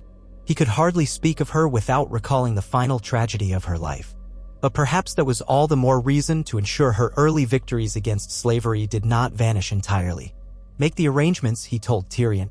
Find a handful of knights we can trust and a commander who can handle negotiations as well as arms. Have them sail for Meereen. Meanwhile, we'll see if we can re-establish contact with any of our envoys. In the days that followed, a quiet sense of urgency gripped the court. Tyrion personally selected a small cadre of knights and soldiers, no more than 40, and placed them under the command of Ser Gareth Wells, a knight known for his calm demeanor and skill at defusing tense situations. Alongside them traveled several interpreters and merchants familiar with the local tongues of Essos. The plan was simple: sail into Meereen's harbor, gather accurate intelligence, and only engage in self-defense or to protect Westerosi citizens from slavers. They were not meant to conquer or meddle deeper than necessary. Before they departed, Jon met with Ser Gareth in the courtyard. The knight knelt, but Jon beckoned him to rise at once. "There's no need for that," Jon said quietly. "You know your purpose. Find our people if they're alive. Learn the truth about this warlord. If he poses a threat, do what you must to protect our interests, but no more. We do not seek to rule Essos or start another war." Ser Gareth placed a fist over his heart. "I understand, Your Grace. We'll do our utmost to uphold your wishes." Jon clasped his shoulder. "I trust you. May the seven, or whichever gods you believe in, watch over you." With that, the expedition set sail. The sight of their ships dwindling in the waters of Blackwater Bay was a sobering reminder that while Westeros was at peace within itself, the larger world remained restless. Jon felt an odd unease as he watched the sails fade on the horizon. He recalled the days when Daenerys had sailed in the opposite direction, determined to claim the Iron Throne with her dragons. Now the throne was his, and he was sending men to ensure that no new tyranny across the sea could fester unchecked. Those ships had barely disappeared before another matter demanded Jon's attention: the ongoing negotiations with Dorne. Since the days of the Targaryen conquest, Dorne had always stood somewhat apart. It had only bent the knee under a marriage alliance centuries ago, and it had a long tradition of independence. Though the Prince of Dorne, Lord Coronation, an older man who had rallied the Dornish after Ellaria Sand's downfall, recognized Jon as king, he pressed for greater autonomy with each passing year. He insisted that Dorne should pay fewer taxes to the crown as it had contributed fewer men in the War for the Dawn, its numbers decimated by previous conflicts, and that it should govern its affairs without the constant oversight of the Hand. Tyrion, from a purely pragmatic perspective, argued that if Dorne contributed proportionally less in both taxes and armies, it ought to receive proportionally less in royal benefits, fewer trade protections, fewer seats on the royal council, and so forth. But the prince bristled at that, seeing it as an insult to Dornish pride. The negotiations seesawed, with neither side quite satisfied. Jon saw an opportunity to handle this dispute in person. He had not ventured to Dorne since before the Great War. Perhaps if he showed himself, spoke directly to Lord Coronation, and appealed to the sense of unity they had forged against the dead, they might find common ground. After all, the realm was not at war, he had the time to travel. Tyrion expressed some reservations. "The Southron climate agrees with you about as well as northern winters agree with me," he quipped, but he conceded that face-to-face diplomacy might indeed smooth tensions. Thus it was that Jon departed the capital with a small retinue, among them Davos, Brienne, and a scattering of guards. The journey took them through the Reach, now much recovered from the wars, its fields lush with grain. Here and there, the scars of old battles remained, broken towers, scorched farmlands still waiting for recultivation. But the local lords welcomed Jon, offering him bread and salt with genuine warmth. They spoke of how well the region fared under his rule, praising his steady governance compared to the upheavals of Mace Tyrell, Cersei Lannister, and Daenerys Targaryen. Jon, for his part, found their hospitality kind but felt uneasy at the lavish feasts they insisted on throwing. He partook politely, but more than once he slipped away from the high table, preferring to stand at a balcony or courtyard edge, letting the night air clear his head. Eventually, the king's party crossed into the Dornish marches, where the climate began to shift. The air grew hotter, the sun more oppressive. Jon wore a lighter cloak, but he still felt sweat bead on his brow. Davos, for all his years at sea, also found the heat burdensome, though he grinned wryly at Jon's discomfort, reminding him of the first time they had marched south together in the War of the Five Kings era. Brienne rode stoically, eyes scanning for threats. The roads were safer than in decades past, but desert bandits still lurked. At last, they neared Sunspear. The city's walls and towers rose pale against the horizon. Beyond them, the sea shimmered, an endless blue expanse. Jon had heard tales of Dornish splendor since childhood, but he found the reality both beautiful and stark. The architecture was unlike that of the north: slender spires, open courtyards filled with desert flowers, walls painted in vibrant ochre reflecting the bright southern sun. Though not as large as King's Landing, Sunspear thrived on trade with Essos, and its people bustled through narrow streets with a confident pride that Jon noticed immediately. Lord Corran Vaith greeted the king in the vaulted entrance hall of the old Martell Palace. A retinue of Dornish nobles flanked him, some in silken robes, others in practical desert garb. Vaith himself was a lean man in his 50s, his hair gone silver at the temples, wearing a robe of deep red embroidered with golden suns. Despite the tension simmering between Dorne and the crown, he bowed to Jon with due respect, though not servility. Jon could appreciate the nuance. "Your Grace," said Vaith, his voice measured. "I bid you welcome to Dorne. I trust the journey was tolerable." Jon inclined his head. "It was, my lord. Thank you for receiving me on such short notice." Vaith's lips quirked in a faint smile. "We have long hoped you would visit. And now that you are here, I trust we can resolve our differences." With that, they led Jon to a shaded courtyard where cool breezes danced around a central fountain. Servants brought chilled wine tinted with the sweet tang of local fruits. Jon took a cautious sip, feeling the dryness of his throat ease. The differences Vaith spoke of were no small matter. For the next 2 days, the King of the Seven Kingdoms and the Prince of Dorne, along with their advisors, hammered out the terms of a new arrangement. At first, the negotiations were stiff. Vaith insisted Dorne should only pay a fraction of the taxes required by other regions, pointing out that it had not received the same level of support from the Iron Throne in many previous wars, a half-truth shaped by centuries of partial independence. He also wanted wide leeway in appointing local administrators without the crown's approval. Tyrion, had he been present, would have objected loudly. But Jon, who valued compromise if it could preserve peace, found himself listening carefully, mindful of Dorne's storied history. He admitted that the Dornish had indeed suffered under certain Targaryen kings and queens, and even more recently under the Lannister regime. Still, the realm was one realm now, or so it was meant to be. One evening, after a day of tense discussions, Jon and Vaith walked the ramparts of Sunspear. The sky above them flamed orange and pink with the setting sun. Below, the sea roared softly, cresting against the rocks. Vaith had dismissed his retinue, and Jon had only Davos a few steps behind. Eventually, they found a secluded spot near a crenellation. Vaith turned to the king. "Your Grace, you must know that some of my advisors prefer independence. Complete independence. They believe Dorne gains little from your reign." Jon studied the older man's face. "And what do you believe, my lord?" Vaith hesitated, eyes tracing the horizon. "I believe war is a fool's pursuit right now. Dorne is not so strong that we could stand alone against the might of the North, the Vale, and the Stormlands combined, especially with the memory of dragons so fresh in men's minds. Nor do we wish to. We've seen enough devastation. Our ancestors bled for centuries just to keep Dorne free. Now we are free in name, if not entirely. But there is a difference between living under tyrants and living under a king such as you." Jon kept his gaze on Vaith. "I have no desire to subjugate Dorne by force. But the realm is one kingdom. If each region demanded full independence, we'd be right back to the days when the White Walkers could have marched south unchecked." Vaith nodded. "I know. You united us once against a threat that defied all distinctions of house or region. Without you, we would all be whites now, or worse. Dorne will not forget that debt. So what do you propose?" A pause. Then Vaith said, "Give us the right to govern ourselves in nearly all internal matters. In return, we'll swear loyalty to your throne, pay a reduced but fair tax, and pledge to come to the realm's defense if a true threat arises, be it from north of the wall or across the sea. We'll also maintain an envoy in King's Landing so that we remain tied into your councils." Jon reflected on that.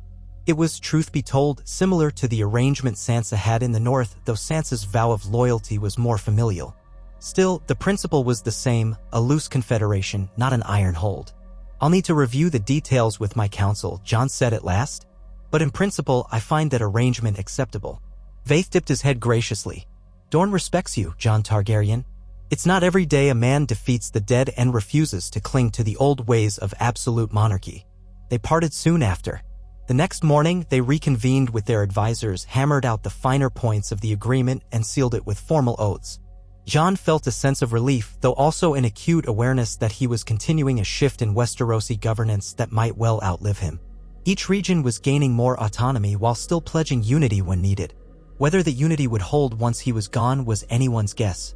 But for now at least, peace endured. When the final parchments were signed, Vaith held a modest feast in Jon's honor, featuring Dornish delicacies, spicy peppers, honey-glazed quail, and jugs of sweet red wine.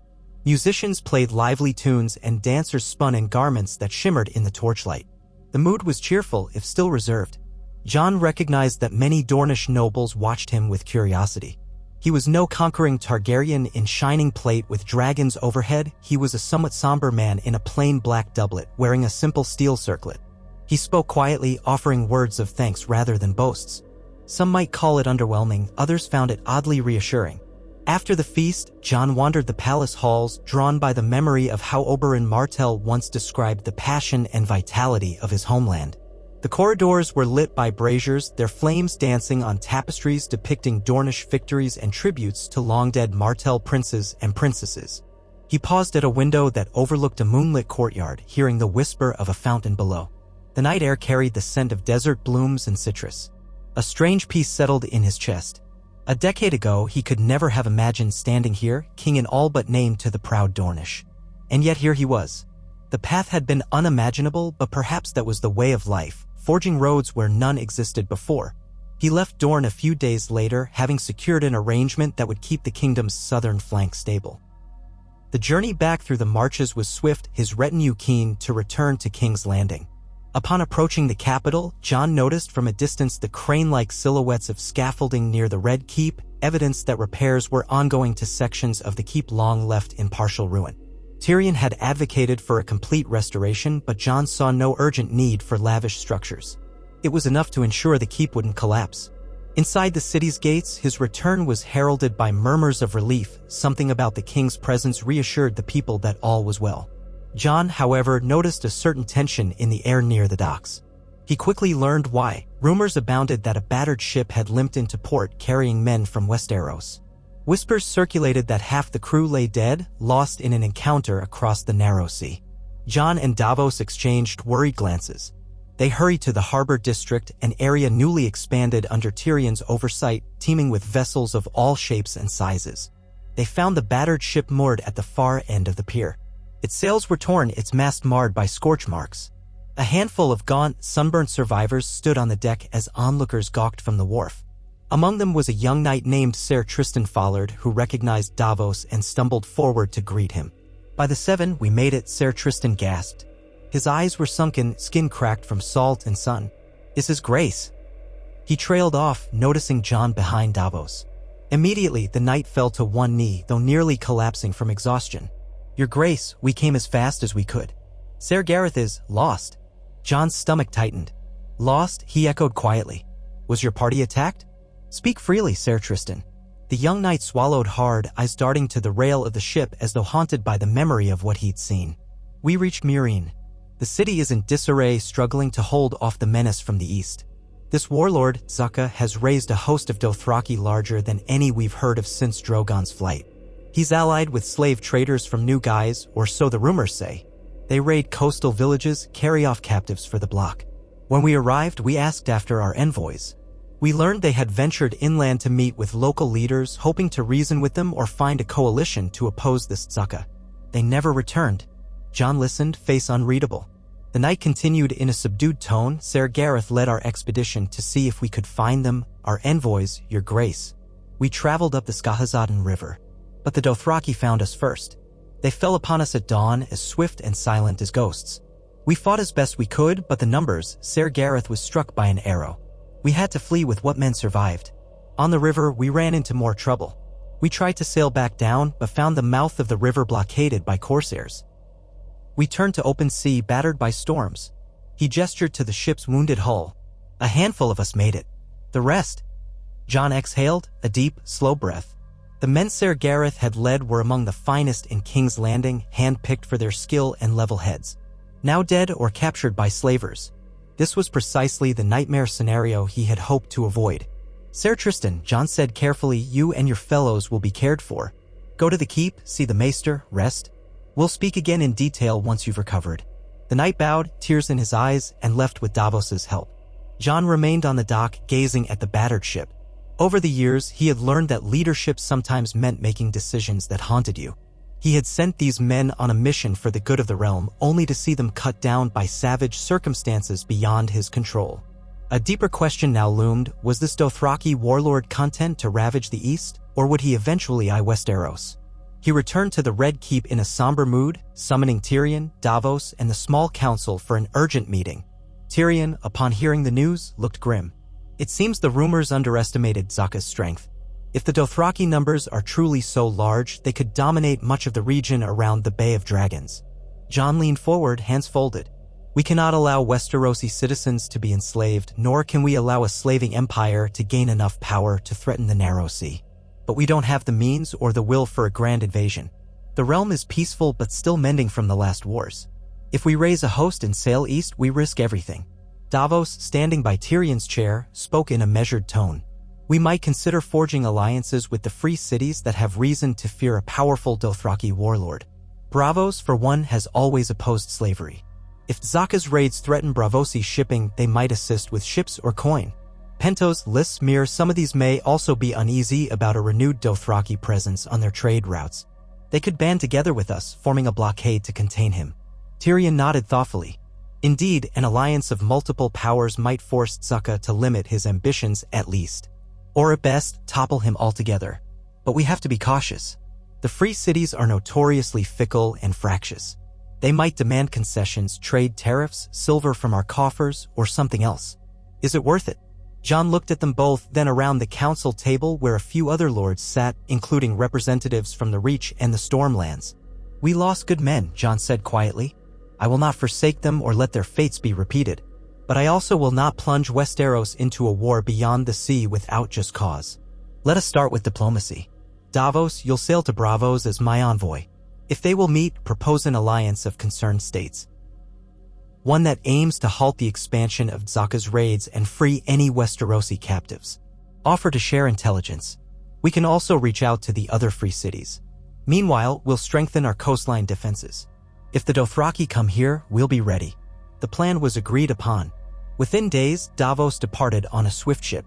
Word spread among the realm that the king was taking measures to protect them, though most small folk remained largely unaware of the intricacies of Essos politics.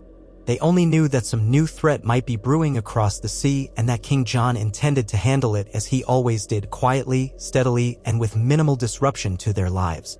Amid these escalating tensions, Jon could not ignore his duties at home. The roads might still be safe, but feuds between lesser lords flared up from time to time. He continued to hold audiences, passing measured judgments. He also met often with Sansa's envoys from the north, ensuring her near-independence arrangement remained mutually beneficial. He heard from Yara Greyjoy that the Iron Islanders had largely abandoned old raiding habits, though a few rebellious captains still tried. She promised to keep them in check. In short, Jon juggled the day-to-day burdens of a king while anticipating a possible foreign crisis. Month by month, news filtered back from Essos, some via Braavosi traders, some from Lyseni merchants. Zaka had seized territory around the ancient city of Tolos, pressing inland. His men raided caravans, capturing or killing any who resisted. It was said the slavers who allied with him sold their captives in hidden markets, circumventing the condemnation of more enlightened free cities. Meereen, once a beacon of freedom under Daenerys, stood on the brink of capitulation, plagued by internal strife. Yunkai had already fallen under Zaka's shadow. Then came a letter from Davos and Braavos. He wrote that the Iron Bank was concerned enough about a Dothraki threat to Braavosi trade that they might be willing to fund an alliance. However, the Sea Lord of Braavos demanded assurances that Westeros would commit a token force, at least a fleet, to blockade the Slavers' Bay region if needed. Jon frowned when he read this. Diverting ships so far from home would be a monumental risk. The Royal Navy was not vast, just enough to guard the coasts, especially with help from the Iron Islands. A blockade in Essos waters would leave Westeros vulnerable if any cunning foe decided to strike. Jon called a council to discuss it. Tyrion sighed heavily. The Braavosi want us to bear the brunt of any confrontation while they provide coin and maybe a few warships. They always prefer someone else's men to spill their blood. But if it means quelling a slaver uprising before it grows too large to contain, it might be worth the cost. Brienne, standing behind Jon's seat, spoke quietly. We can ill afford a war on foreign shores, but if we do nothing, the threat may grow until it can threaten our homeland. With all respect, Your Grace, the men who died, Ser Gareth and the others, deserve justice. A hush fell over the council. Jon looked around, meeting each gaze. Then he said, We do not have dragons anymore. We do not have a vast host. But if we stand by and let slavers flourish, we betray everything Daenerys tried to build in Essos and we risk them someday coming for us. I'll send word to Davos that we'll consider dispatching a small fleet, 10, maybe 12 war galleys, to assist in a blockade, provided that Braavos and any allied free cities send thrice as many. And if the alliance is formed, I want it made clear, we do this to protect our people and any innocents caught in the crossfire, not to conquer land. Once Daka's threat is contained, we withdraw. Tyrion nodded. I'll draft the terms. We'll see if Braavos bites. Hopefully, Zaka's ambitions can be curbed without a massive campaign on land. So it was done. Ravens flew back to Davos. Weeks crawled by with no reply, stoking anxiety in the capital. Then came a sudden flurry of messages. Braavos had agreed in principle, provided other city-states also contributed. Pentos, fearful of Dothraki raids, pledged a few warships. Lys, which had a less savory reputation, hedged its bets but ultimately agreed to dispatch a handful of fast raiders, more for the promise of potential spoils than any moral qualms about slavery.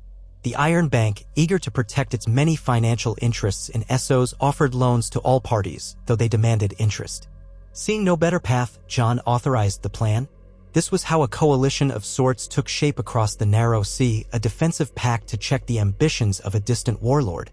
Jon assigned command of the Westerosi squadron to Ser Roderick Mallister, a calm but resolute knight from the Riverlands, with 100 archers and crossbowmen on board. If the blockade formed near the Bay of Dragons, they might cut off the flow of arms and goods to Zaka's forces. The Braavosi and Pentoshi ships would do the heavier lifting, while the Lyseni prowled for corsairs. It was a precarious arrangement, with each party having its own agenda. Jon could only hope the alliance would hold long enough to achieve the immediate objective, contain the threat, rescue any Westerosi captives if possible, and stop the spread of slavery. As the fleet prepared to sail, the mood in King's Landing's harbor was tense. Families of the sailors bid farewell, uncertain if they would return. Tyrion watched the final preparations from the docks, flanked by Jon, who wore a plain travel-stained cloak. Let us pray these men do not perish in foreign seas, Tyrion murmured. Yet the world seldom bows to prayers alone.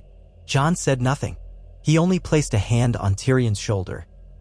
In his mind, he envisioned again the memory of Daenerys storming through these waters with her dragons overhead. For all her flaws, she had struck a great blow against slavery in Essos. The thought that it was resurging despite her sacrifices weighed heavily on him, stirring a faint anger in his heart. If she had lived, if things had gone differently, perhaps Essos would not be in such turmoil now. But the past was the past. He was king here and now, and he had to act. So the ship set forth, carrying Westerosi banners to distant shores. In King's Landing, life proceeded with its usual mix of hope and caution. The small folk had grown accustomed to the idea that their king did what was necessary to keep them safe. No parades or grand declarations accompanied the departure of the fleet. Most were simply glad to see that the city itself remained at peace, that bread was affordable, and that no monstrous threat lurked on the horizon. Many still remembered how quickly one mad queen's fury had scorched the city. Anything was better than that. Over the following weeks, scattered updates arrived from Braavos. The Allied fleet did assemble, albeit slowly, with more squabbles than Jon liked. The Lyseni captains bickered with the Braavosi admirals over lines of command. The Pentoshi sought to protect their own shipping lanes first and foremost.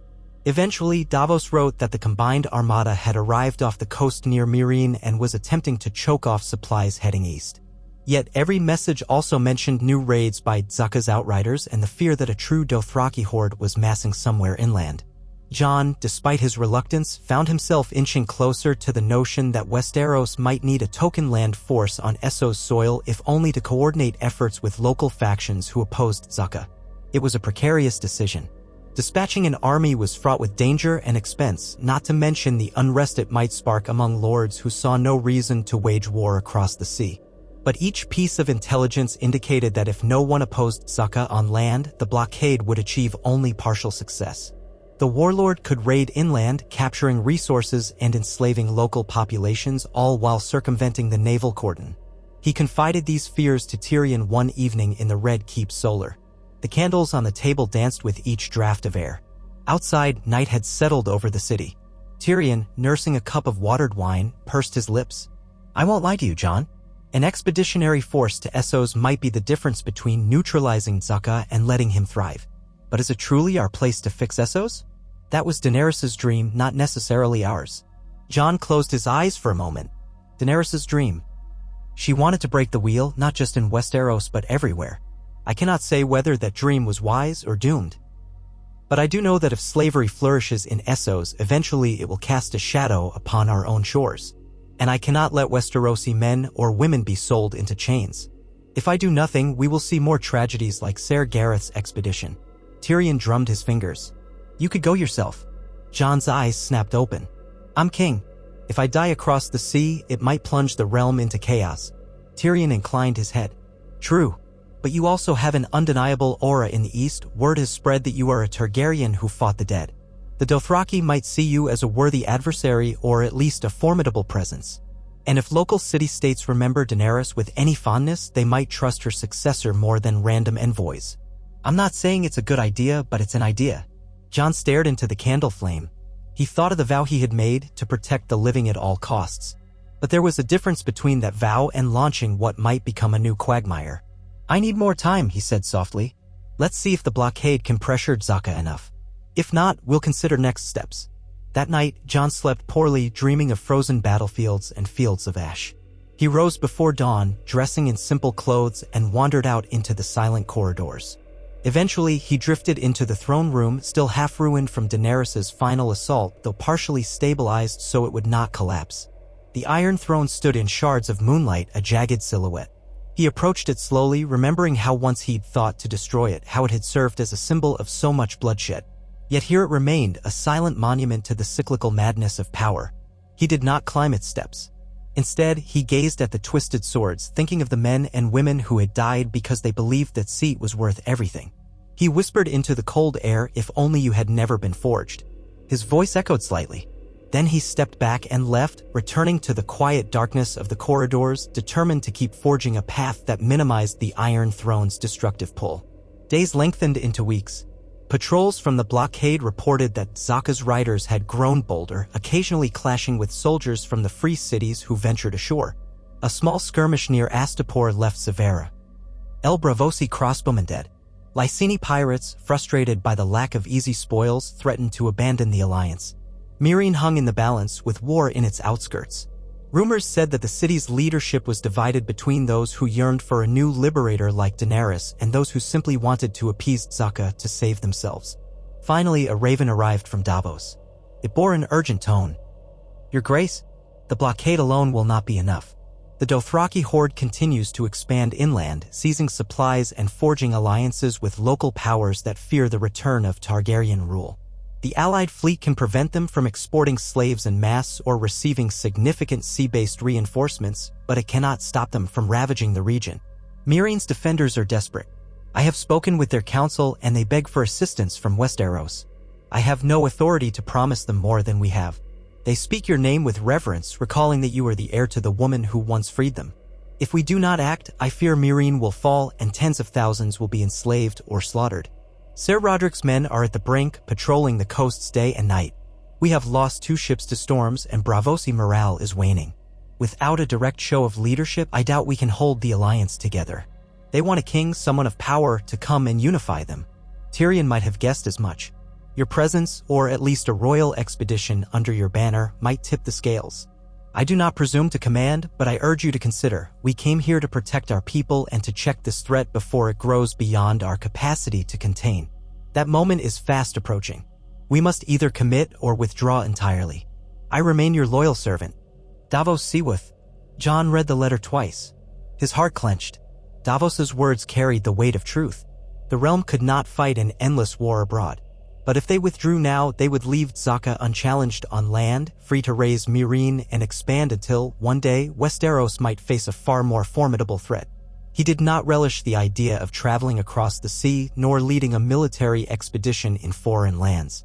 Yet Davos had spelled it out plainly. Without direct leadership from Westeros, the alliance might fracture and many would suffer. He brought the letter to Tyrion, who read it with a resigned sigh.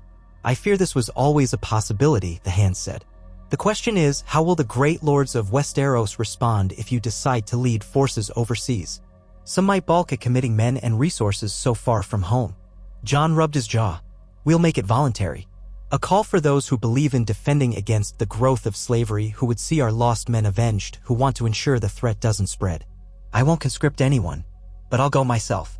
Show them this is more than just a foreign entanglement. Show them I believe it's necessary. Tyrion regarded him quietly. You realize the danger, of course. If anything happens to you. I know, Jon said, but I cannot hide behind my crown if I ask others to risk their lives. I did not hide from the dead at Winterfell. I will not hide from a mortal tyrant across the sea. He paused, taking a steadying breath. Call the banners that wish to join. 10,000 men might suffice, less than what we raised for the dead. Possibly far less if it's merely to form a backbone for local forces to rally around. Let any who do not wish to fight remain here. We will not drag the realm into a forced war. Tyrion nodded slowly. I'll begin the preparations. We'll send ravens to the lords. Some will rally to you out of loyalty, some out of fear that if they refuse, they'll earn the king's ire. But hopefully enough come freely to make a difference. That very day, proclamations went forth across the realm. They spoke of a royal expedition, a measured intervention in Essos to address the growing threat of Zaka and his slavers, to rescue any Westerosi captives, and to prevent a future invasion of Westeros. They were explicit that no lord was compelled to join. They asked for volunteers, both knights and common soldiers who believed in the cause. The time frame was swift. Jon intended to sail within a moon's turn. Predictably, the realm's reaction was mixed. Some lords, especially younger knights hungry for glory, pledged themselves at once. Others grumbled that their men were needed at home, that they had no quarrel across the sea. In the north, Sansa conveyed a measured willingness to send a small force, primarily cavalry, though she warned that the north's resources remained strained. The Vale offered knights from House Royce and smaller houses. The Riverlands, still rebuilding from multiple wars, hesitated, but a few prominent lords declared their intent to support the king. The Reach, with its farmland largely restored, contributed a contingent led by Lord Tarly, a cousin of Sam's branch, who believed that Westeros had a moral obligation to oppose slavery. Surprisingly, Yara Greyjoy volunteered a handful of longships and reavers who wished for legitimate plunder, turning their appetite for raiding against slavers and pirates. She assured Jon they would abide by the rules of engagement, he said. Jon, after consideration, accepted. If the Ironborn could direct their ferocity towards slavers, that might prove beneficial. Of course, the largest question was, how many men would come? And would it be enough to bolster the fractious alliance in Meereen? Jon insisted the total force remain modest, between 5,000 and 10,000. If they brought more, they risked crippling the realm's defenses. If they brought fewer, they risked an ineffective presence. The final count landed near 7,000, including knights, infantry, archers, and the volunteer Ironborn. Brienne of Tarth would command the vanguard, with Podrick Payne beside her. Other seasoned commanders would lead subgroups. On the eve of their departure, the Harbor of King's Landing teemed with ships, cogs, galleys, and even some older war dramans from the Royal Navy. Soldiers milled about the docks, carrying supplies, loading horses, checking rigging. Tyrion oversaw last-minute details, cursing at incompetent loaders and verifying that each vessel had enough provisions for the voyage. Scribes rushed to finalize rosters, while local fishmongers shouted about fresh catches weaving around the throng of men in armor. Jon, dressed in a suit of blackened steel plate that recalled his Night's Watch days more than any Targaryen splendor, moved quietly among them. He spoke with the men, offering calm words, answering questions. While many were enthusiastic, some were anxious. No one knew precisely what awaited them in Essos, only that the king deemed it worth the risk. Davos had returned briefly from Braavos, battered by travel but resolute, and now prepared to guide them back to Meereen. That evening, Jon found himself standing at the Red Keep's ramparts, looking down upon the flickering torches in the harbor. The sea breeze ruffled his hair. A swirl of conflicting emotions coursed through him, the memory of the Great War in the north, the uncertain path that led him here, the knowledge that if he fell in battle across the sea, the realm might revert to old divisions. Yet he could not stay idle. He had made a choice long ago, the day he first told the wildlings they could pass south of the wall, the choice to protect life wherever he could, no matter the cost. Tyrion approached him. They stood side by side, gazing at the bustling ships below. "We're as ready as we'll ever be," the hand said softly. Jon gave a slight nod. "You'll stay here to govern in my absence. Davos will be at my side in Essos, but I need you here to keep the realm united." Tyrion took a breath, clearly aware of the burden. "I won't let it fracture. And I'll pray to every god I know that you return safely, your grace." Jon turned toward him. "If something happens to me, you know my wishes. Let the realm choose its ruler, not by birthright alone. Work with Sansa. Promise me this." Tyrion bowed his head. "I promise. But I also promise to see you safely back if I can." They clasped forearms in a rare show of warmth. Then Tyrion left Jon to his vigil under the moonlight. At dawn, the fleet set sail. For many in King's Landing, the spectacle was both stirring and unnerving, the king himself leading men into unknown dangers reminiscent of the old tales of Aegon's conquest, though this was an entirely different kind of mission. Trumpets sounded a mournful note as the ships rode out of Blackwater Bay. Families thronged the docks, weeping farewells. The gulls circled overhead, squawking in agitation at the surge of activity. Jon stood on the deck of the flagship, a sturdy war galley called the Northern Wind. The sea breeze tugged at his hair, and he gazed back at the receding shape of the city he had ruled for over a decade. Would he see it again? The old anxiety that he might be leading men to their doom gnawed at him. Yet a deeper resolve flared. They were not sailing for conquest or to feed personal ambition. They were going to prevent a monstrous threat from spreading and to save those Westerosi who had already fallen into enemy hands if they still lived. If the gods were just, they would see the truth of that cause. The voyage was relatively uneventful at first. The waters were calm, the weather fair enough. They stopped briefly at Dragonstone to take on additional supplies, and Jon spent a solemn hour roaming the old fortress which once belonged to House Targaryen. He could almost sense the ghosts of Rhaegar and Daenerys, figures he had never truly known. Then he pressed on. By the time the fleet reached the open narrow sea, sails fanned out in a great formation. Ships from the Reach, the North, the Vale, and the Iron Islands mingled. Yara's longships prowled the flanks, their crews chanting old sea songs. On one such evening, as the sun set in a blaze of crimson, Jon stood at the prow with Davos. The old smuggler had a faraway look in his eye. "You've come a long way," Jon remarked. "From Flea Bottom to here." Davos let out a wry chuckle. "I and you from a steward at Castle Black to king leading an overseas expedition. The gods have a sense of humor." They shared a faint smile. Then Jon asked, "Do you ever miss the simpler days? When you had no responsibility beyond smuggling onions and avoiding the crown's ships?" Davos rubbed the stump of his fingers. "Sometimes. But I've seen too much to pretend the world can be so small. If I can be part of something that does good, like saving folk from the dead or now from slavery, I reckon it's worth the complication." Jon nodded, finding comfort in that. As the fleet pressed onward, eventually spotting the coastline of Essos, the king braced himself. This was not an invasion, he kept reminding everyone, though it might well become a war. It would be a war waged for the living and for a chance at preventing the horrors that might someday reach Westeros's shores. Word reached them via fast Braavosi vessels that Meereen was indeed on the verge of collapse. The Alliance's blockade had contained some of Tzaka's maritime support, but the warlord's land-based expansions showed no sign of abating. Disparate local forces lacked a unifying leader. Jon intended to change that, albeit cautiously. He resolved to negotiate first with Meereen's council, see if a broader coalition could form among freedmen, mercenary companies, and other city-states threatened by Tzaka. The thought of forging alliances among fractious Essosi powers, Yunkish lords, the newly styled princes of Tolos, ex-mercenaries of the Second Sons, made his head ache. But it had to be done.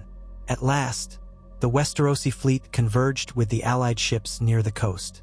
A hodgepodge of banners flapped in the sea breeze. The Titan of Braavos, the crowned stag of House Baratheon from Storm's End, the Wolf of the North, the Rose of the Reach, the Kraken of the Iron Islands. It was a sight to behold, a reflection of how far the realm had come since the days of 5 kings and endless internal strife. Now they stood united under a single king, forging an alliance with foreign powers to stop an evil beyond their horizon. Davos navigated them into the meager harbor outside Meereen's battered walls. The city that once shone with pale pyramids and proud spires now looked tattered, its outskirts ravaged by conflict. Smoke rose in curling plumes from the countryside, where small skirmishes likely raged. The blockade kept the port open enough that their ships could anchor. Meereenese officials, anxious and tired, came forth to greet the king of Westeros on the dock. They bowed deeply, some even trembling, for Daenerys Targaryen's name remained a powerful memory, and here stood her rumored kin, the man who sat the Iron Throne. Jon disembarked with a small honor guard. Brienne walked at his side, her hand on the pommel of Oathkeeper. Davos followed, scanning the city's decaying walls. The air was thick with tension, tinted by the stench of recent fires and rotting refuse. Emaciated refugees clustered near the docks, having fled the Dothraki raids inland. Their hollow eyes fixed upon the Westerosi soldiers with a mixture of hope and confusion. Some murmured prayers to Daenerys's memory, as if expecting her resurrected spirit to appear. Others muttered curses at foreign interference. The official envoy, a wiry man named Shirak, one of Meereen's temporary counselors, stammered a greeting. "Welcome, your grace, to Meereen. We are honored by your presence." Jon studied him, seeing the desperation in the man's face. "I wish it were under better circumstances." Shirak bowed again. Yes, if you will follow me, we have prepared what accommodations we can." They proceeded through narrow streets that wound between old adobe walls scarred by recent battles. Soldiers from the Blockade Alliance moved about, some wearing Bravosi crests, others bearing the double horse sigil of Pentos, and still others with random mercenary emblems. Tension rippled whenever a small group of Westerosi knights passed near mercenaries from another city. Only the presence of a bigger threat kept them from turning on each other. At last, Jon and his guard reached a makeshift palace near the base of Meereen's Great Pyramid. Once a symbol of Targaryen triumph, Daenerys' seat, now it stood chipped and scorched, its apex blackened by siege weapons. In a wide hall with pillars of cracked marble, the city's council gathered. Davos had given Jon the names and backgrounds of the key figures. Shirak, who oversaw trade. Nyssa, a free woman who rose to prominence after Daenerys' departure, 2 older men who claimed noble blood from old guys, and a scowling Bravosi commander named Morio. Each eyed Jon's arrival with anxious respect. Nyssa, a stern-faced woman with graying curls, approached him. "King of Westeros," she said, voice steady. "If you have come to help us, then I thank you. But no, we have little left to offer in return. We are out of coin, out of men, out of hope." Jon shook his head. "I did not come seeking tribute. I came because your city is threatened by slavers who have attacked my people as well. We stand against that threat." A slight exhalation of relief. "Then we will do what we can to aid you, though it isn't much." She gestured to the battered hall around them. "We have a militia composed mainly of freedmen, but they're poorly armed and trained. We have a handful of mercenaries, but they want gold we do not have. The Bravosi blockade helps, but Zaka's horde moves on land, pillaging as they go. Soon, they'll circle Meereen entirely."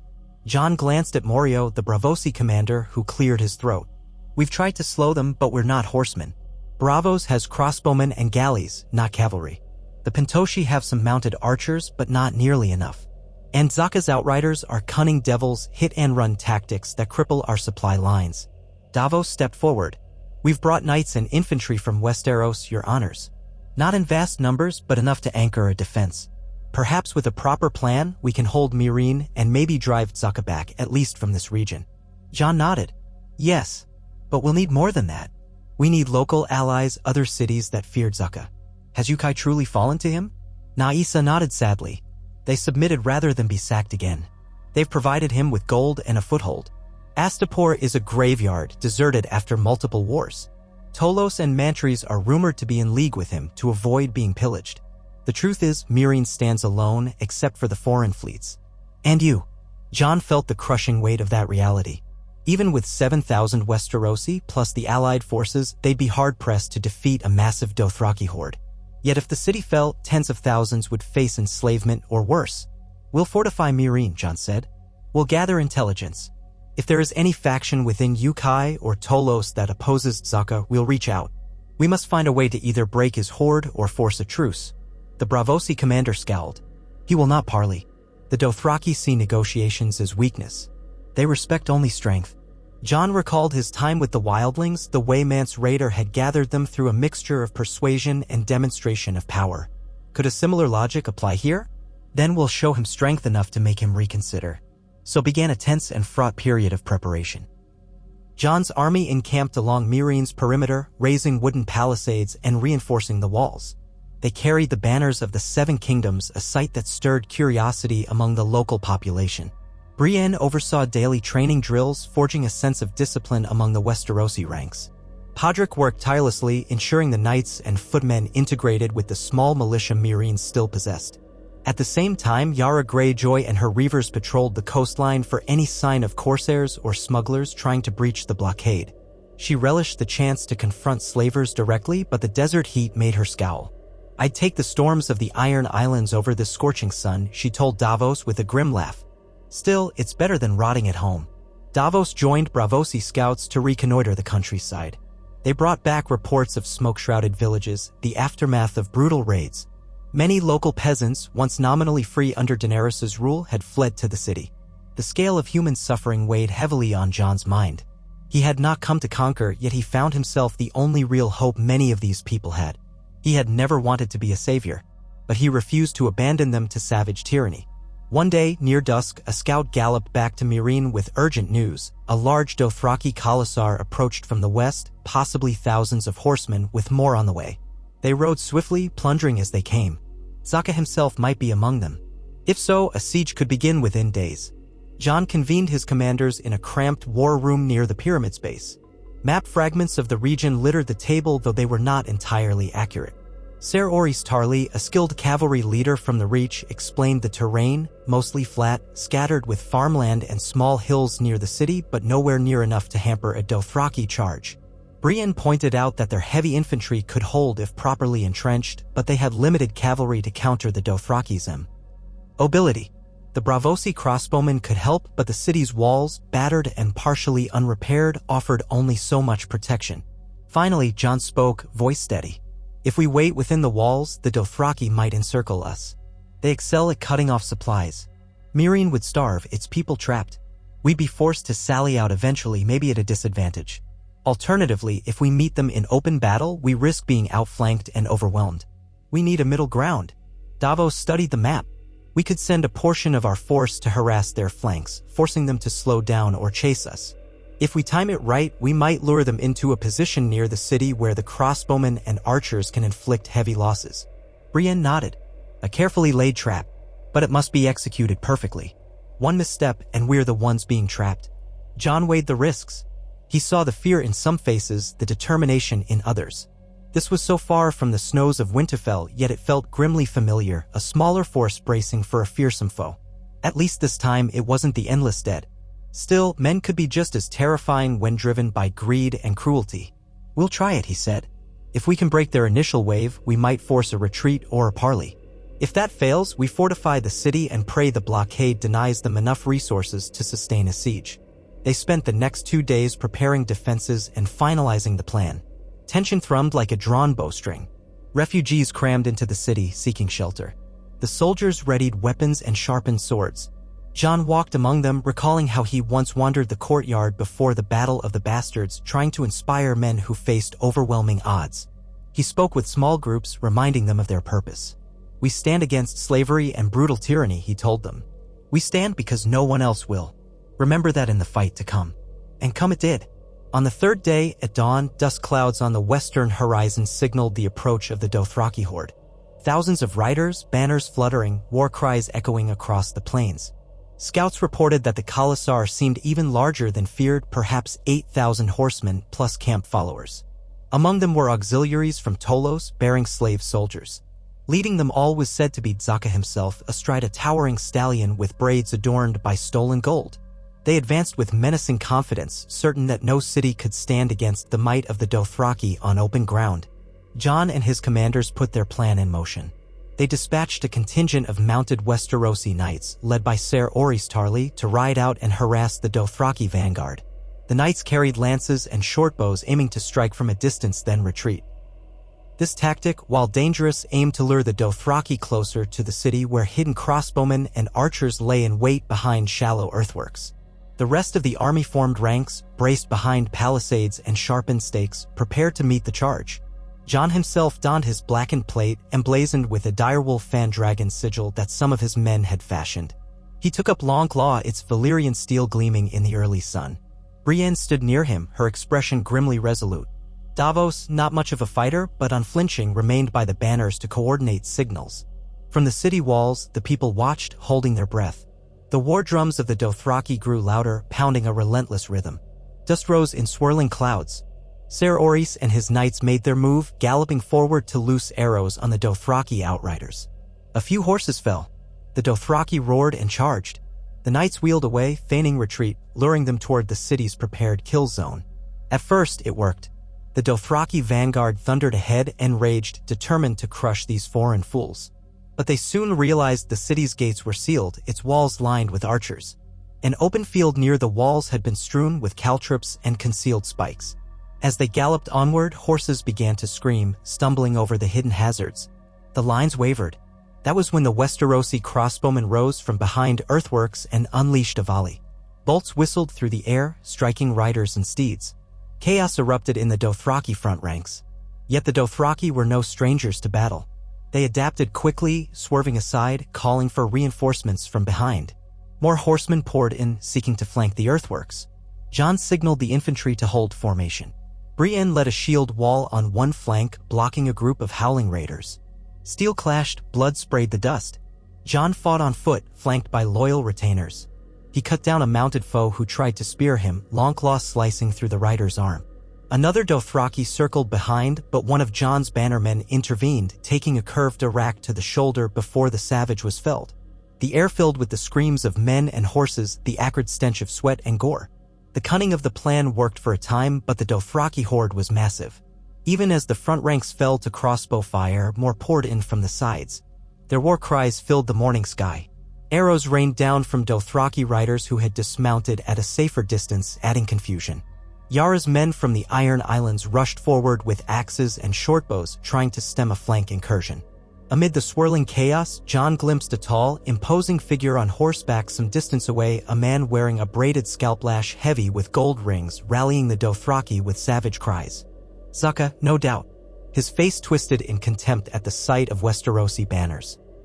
He pointed his arak, barking orders. A wave of his riders formed up, preparing for a coordinated strike.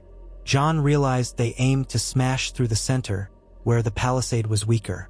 He sprinted across the churned field, bellowing for men to reinforce that line. Brienne was still locked in combat on the left. Ser Orys knights circled on the right. Davos was with the reserves near the gate, so Jon took it upon himself to hold the center. He raised Longclaw and shouted, "Form ranks! Spears forward!" A ragged group of infantry, both Westerosi and Meereenese militiamen, obeyed. They locked shields, braced spears, forming as tight a line as they could. The thunder of hooves grew louder, a roar of unstoppable force. Jon stood at the forefront, forcing his breath to steady. Then the Dothraki charge slammed into them. The spears caught the first horses, impaling them. Riders pitched forward, some flailing. But the momentum was too great.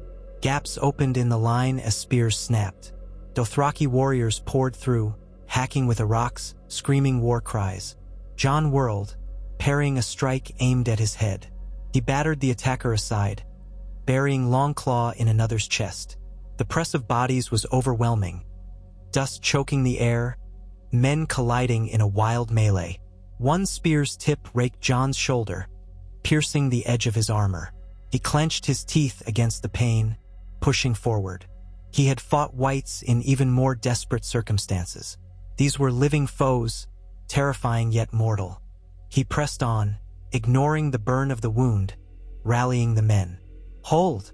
Hold! Miraculously, they did. The Dothraki charge began to lose cohesion under the brutal resistance of the palisade and the ring of spears. A flanking volley of arrows from the Braavosi crossbowmen further disrupted them. Slowly, inch by inch, the charge faltered.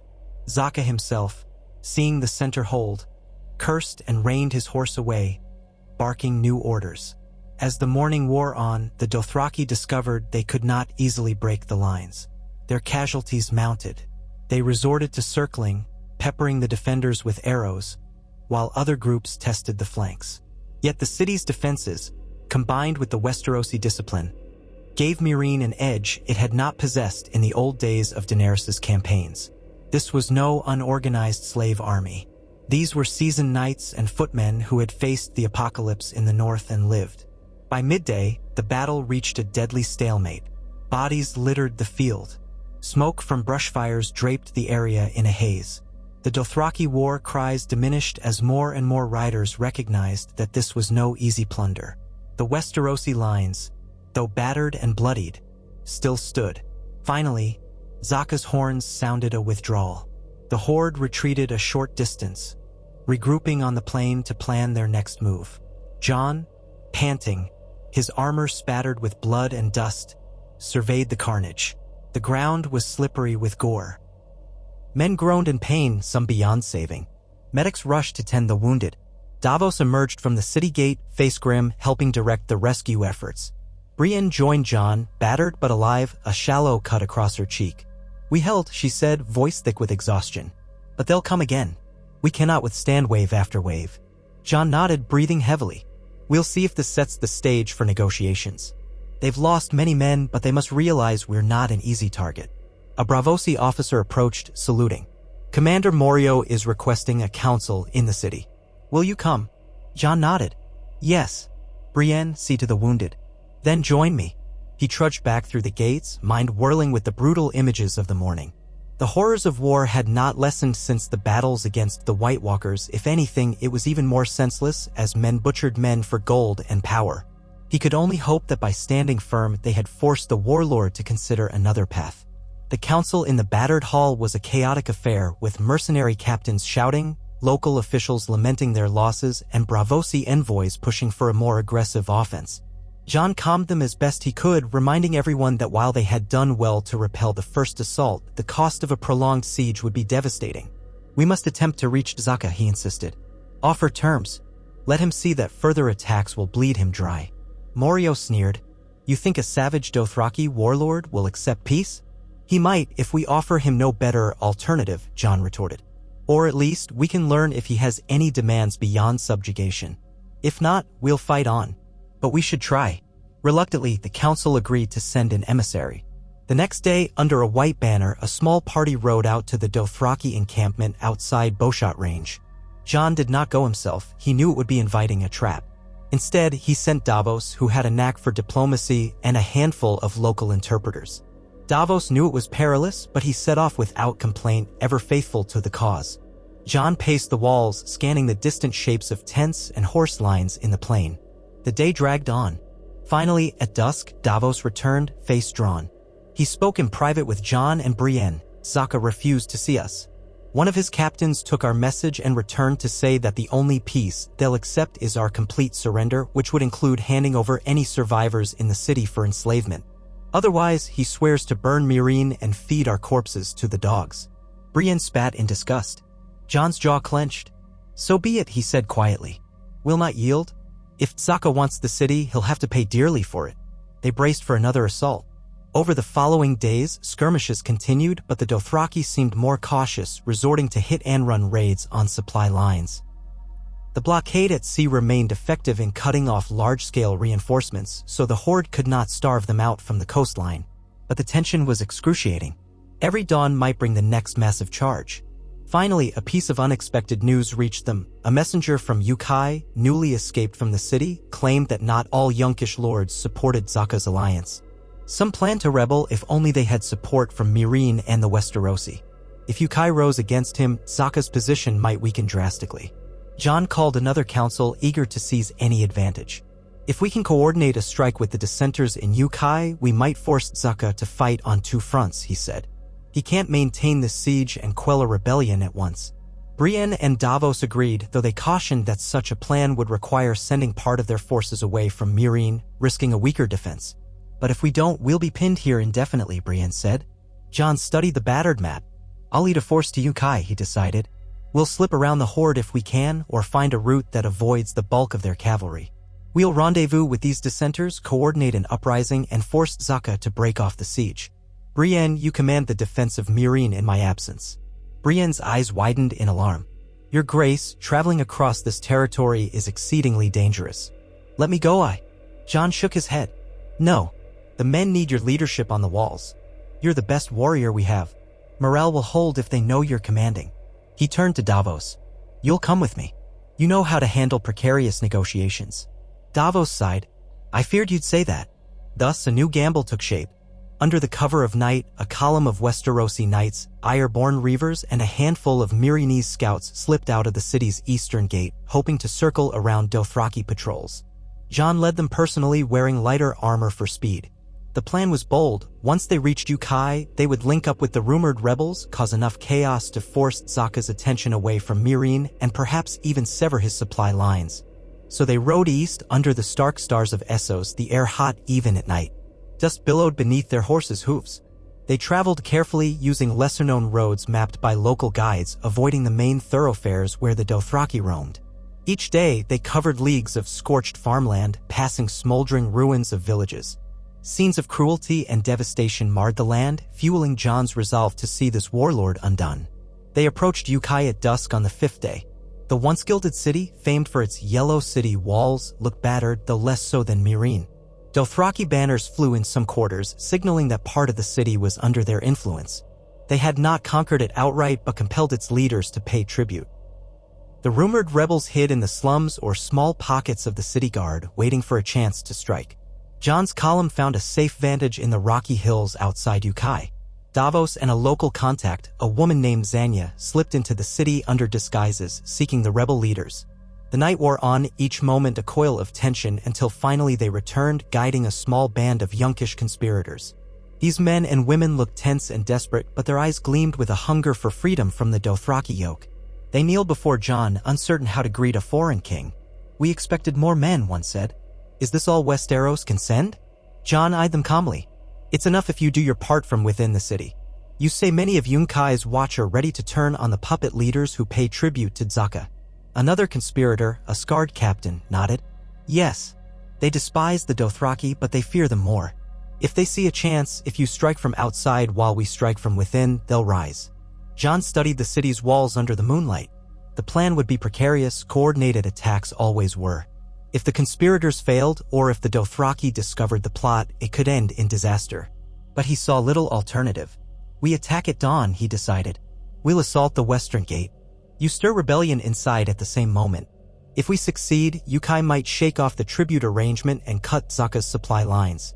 So it was set. Jon's men rested in uneasy slumber among the hills, rising before first light to ready weapons and calm their horses. Davos moved among them, offering quiet encouragement. Yara's Ironborn muttered about how they'd rather be on ships than storming city walls, but they tightened their armor all the same. When the first faint glow of sunrise touched the horizon, Jon gave the signal. They surged from the hills, banners flying, hooves pounding. The Yunkish city guard along the western gate scrambled in alarm. Some rushed to defend, while others, secretly loyal to the conspirators, pretended to. Confusion reigned. As the Westerosi cavalry neared arrow range, half the gate's defenders turned on the others, creating instant chaos. Jon led the charge, using the impetus to breach the half-lowered portcullis. The clang of steel on steel rang out. Inside the walls, pockets of rebels rose. Citizens poured into the streets, some throwing stones at the Dothraki-bot overseers. The Dothraki presence in Yunkai was not large, mostly a garrison to ensure tribute. They fought back fiercely, but the combined force of rebel watchmen and Westerosi knights overwhelmed them in street-by-street battles. Blood stained the golden bricks of Yunkai as the city erupted in a spontaneous uprising. Jon pressed forward, ignoring arrows whizzing past, focusing on the immediate threat. Dothraki riders galloped through narrow avenues, slashing at anyone in their path. Jon's knights cornered them where the streets grew tight. forcing them to dismount or be cut down. Yara's reavers flanked from another direction, their axes grimly efficient in close quarters. Davos and the local conspirators guided squads to seize the city's citadel, toppling the puppet officials who had bowed to Zaka. By mid-morning, the last pockets of resistance collapsed. Many Dothraki had fled, racing out the eastern gates. Others lay dead or captured. Exhausted, battered, Jon stood at the steps of Yunkai's main plaza, where cheering rebels raised a battered banner of the city's old crest. The conspirators approached, some kneeling at Jon's feet, weeping with relief. "We are free of them," they said. "For now." Jon, panting, wiped sweat from his brow. "We must hold the city. Zaka will not be pleased you've thrown off his tribute." The scarred captain nodded. "We can hold. The watch is ours now. We only hope you can stop him from unleashing his entire horde upon us." Jon's mind returned to Meereen, still under threat. But if Yunkai had indeed broken free, Zaka would have to choose whether to continue the siege or hurry back to crush this rebellion. Either way, the warlord's forces were now stretched. They could not be everywhere at once, and that was precisely the opening Jon had hoped to create. He signaled for Davos, who approached with a limp, the result of a minor wound to his leg. "We did it," Davos said, still catching his breath. "Yunkai's ours, more or less." Jon nodded. "Stay with a small force here. Help the rebels fortify against any counterattack. I'll take the rest and ride back toward Meereen. If Zaka breaks off to come here, Meereen's defenders might have an opportunity to push out. One way or another, we're forcing him to spread thin." Davos's eyes flicked around the ravaged plaza. "Understood, Your Grace. I'll keep these people safe as best I can." They clasped forearms. Then Jon remounted, gathering the bulk of the cavalry that remained. Worn and battered from the morning's fight, they set off that same afternoon, determined to rejoin Brienne and the others. The sun blazed overhead and the churned dust clung to their clothes. Yet they pressed on, hearts afire with the knowledge that they had scored a crucial victory. On the second day of hard riding back, they heard thunder in the distance. No, not thunder, but the pounding of hooves. Scouts rushed in with wide eyes. The Dothraki horde approached from the north, headed straight for Yunkai. Zaka must have learned of the rebellion. He was shifting a major portion of his forces away from Meereen to punish the city that dared defy him. Jon realized at once Meereen might be momentarily safer, but Yunkai was about to bear the full brunt of the horde's wrath. Davos, with only a small force, was inside the walls. They had few defenses prepared. A wave of dread twisted Jon's gut. He had freed Yunkai from Zaka's tribute, but if the warlord arrived with overwhelming numbers, the city could be sacked in vengeance. Thousands might die. Davos too. Jon could not let that happen. He wheeled his horse around, addressing his men. "We ride back to Yunkai. We'll not leave our own to be slaughtered." A collective rumble of assent rose from the knights and reavers, though some looked exhausted.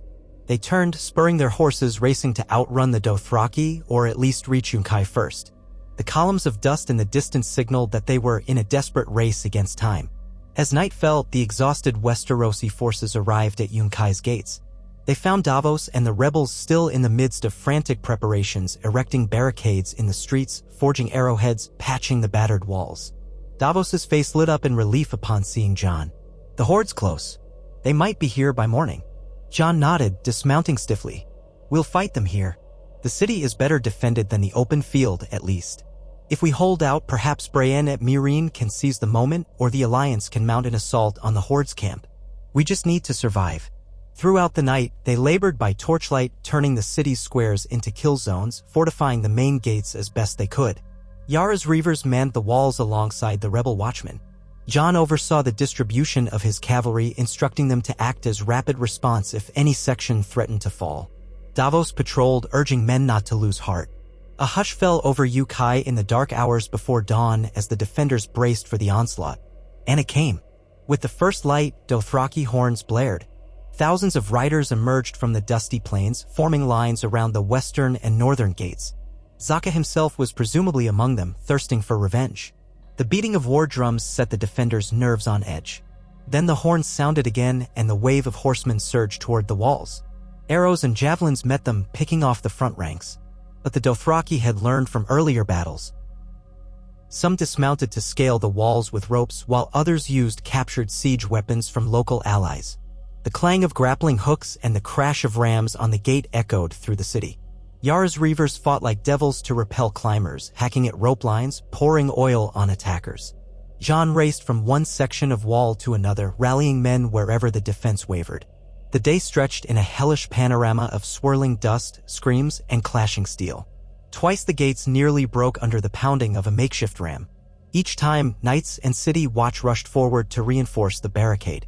On the northern wall, a group of Dothraki managed to crest the battlements, forcing hand-to-hand combat among parapets. Davos joined the fray there, wielding a sword despite his limited skill, simply refusing to give ground. Jon lost track of time, wounds stinging, lungs burning from dust and exertion. He thought of the final stand at Winterfell, how it felt to face unstoppable waves. But this time, there was no undead foe, no Night King, only men, fierce and relentless. In a lull, he spied a tall, cruel-eyed figure astride a black stallion near the base of the wall, shouting orders. Zucca, flanked by bodyguards.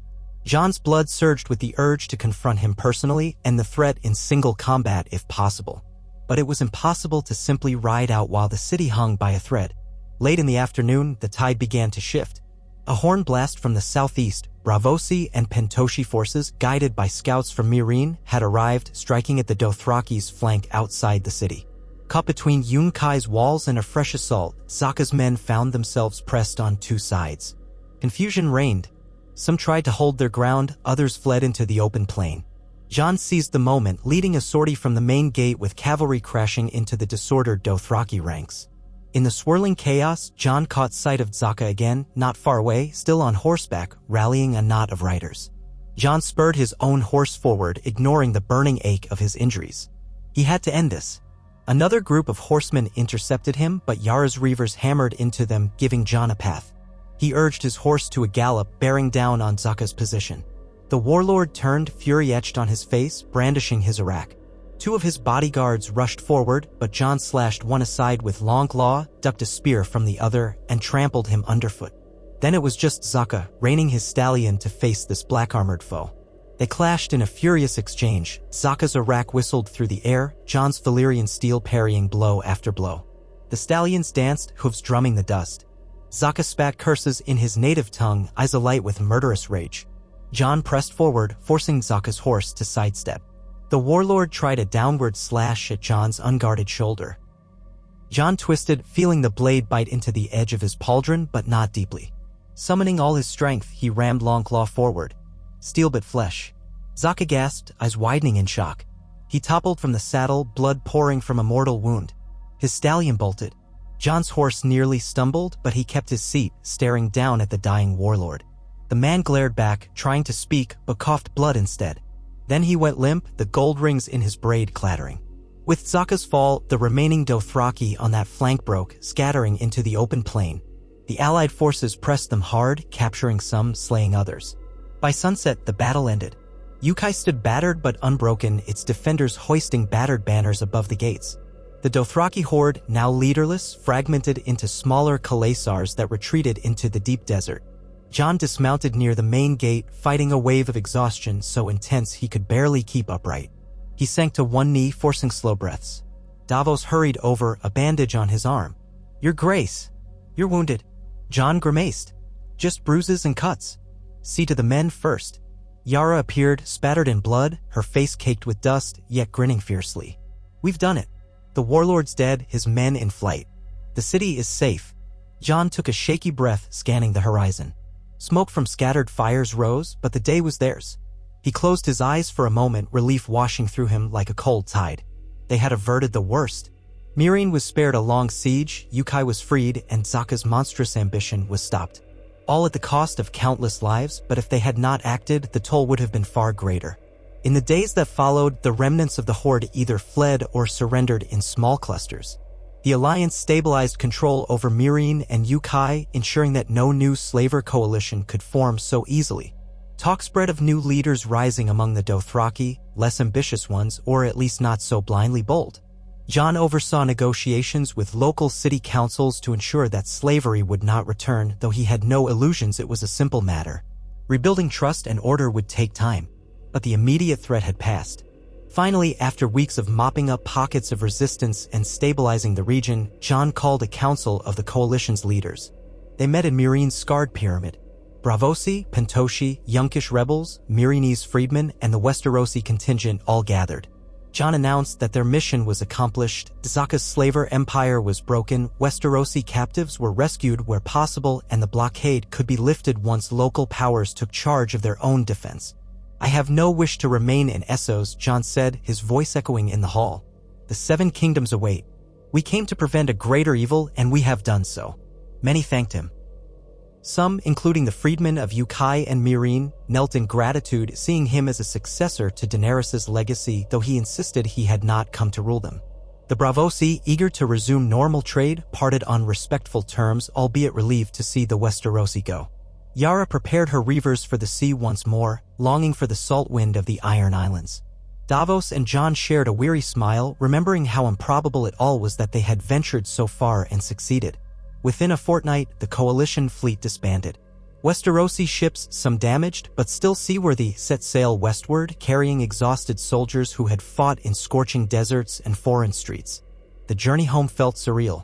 Men who had never left Westeros now carried stories of battles in the shadow of pyramids, of facing Dothraki hordes amid dusty plains.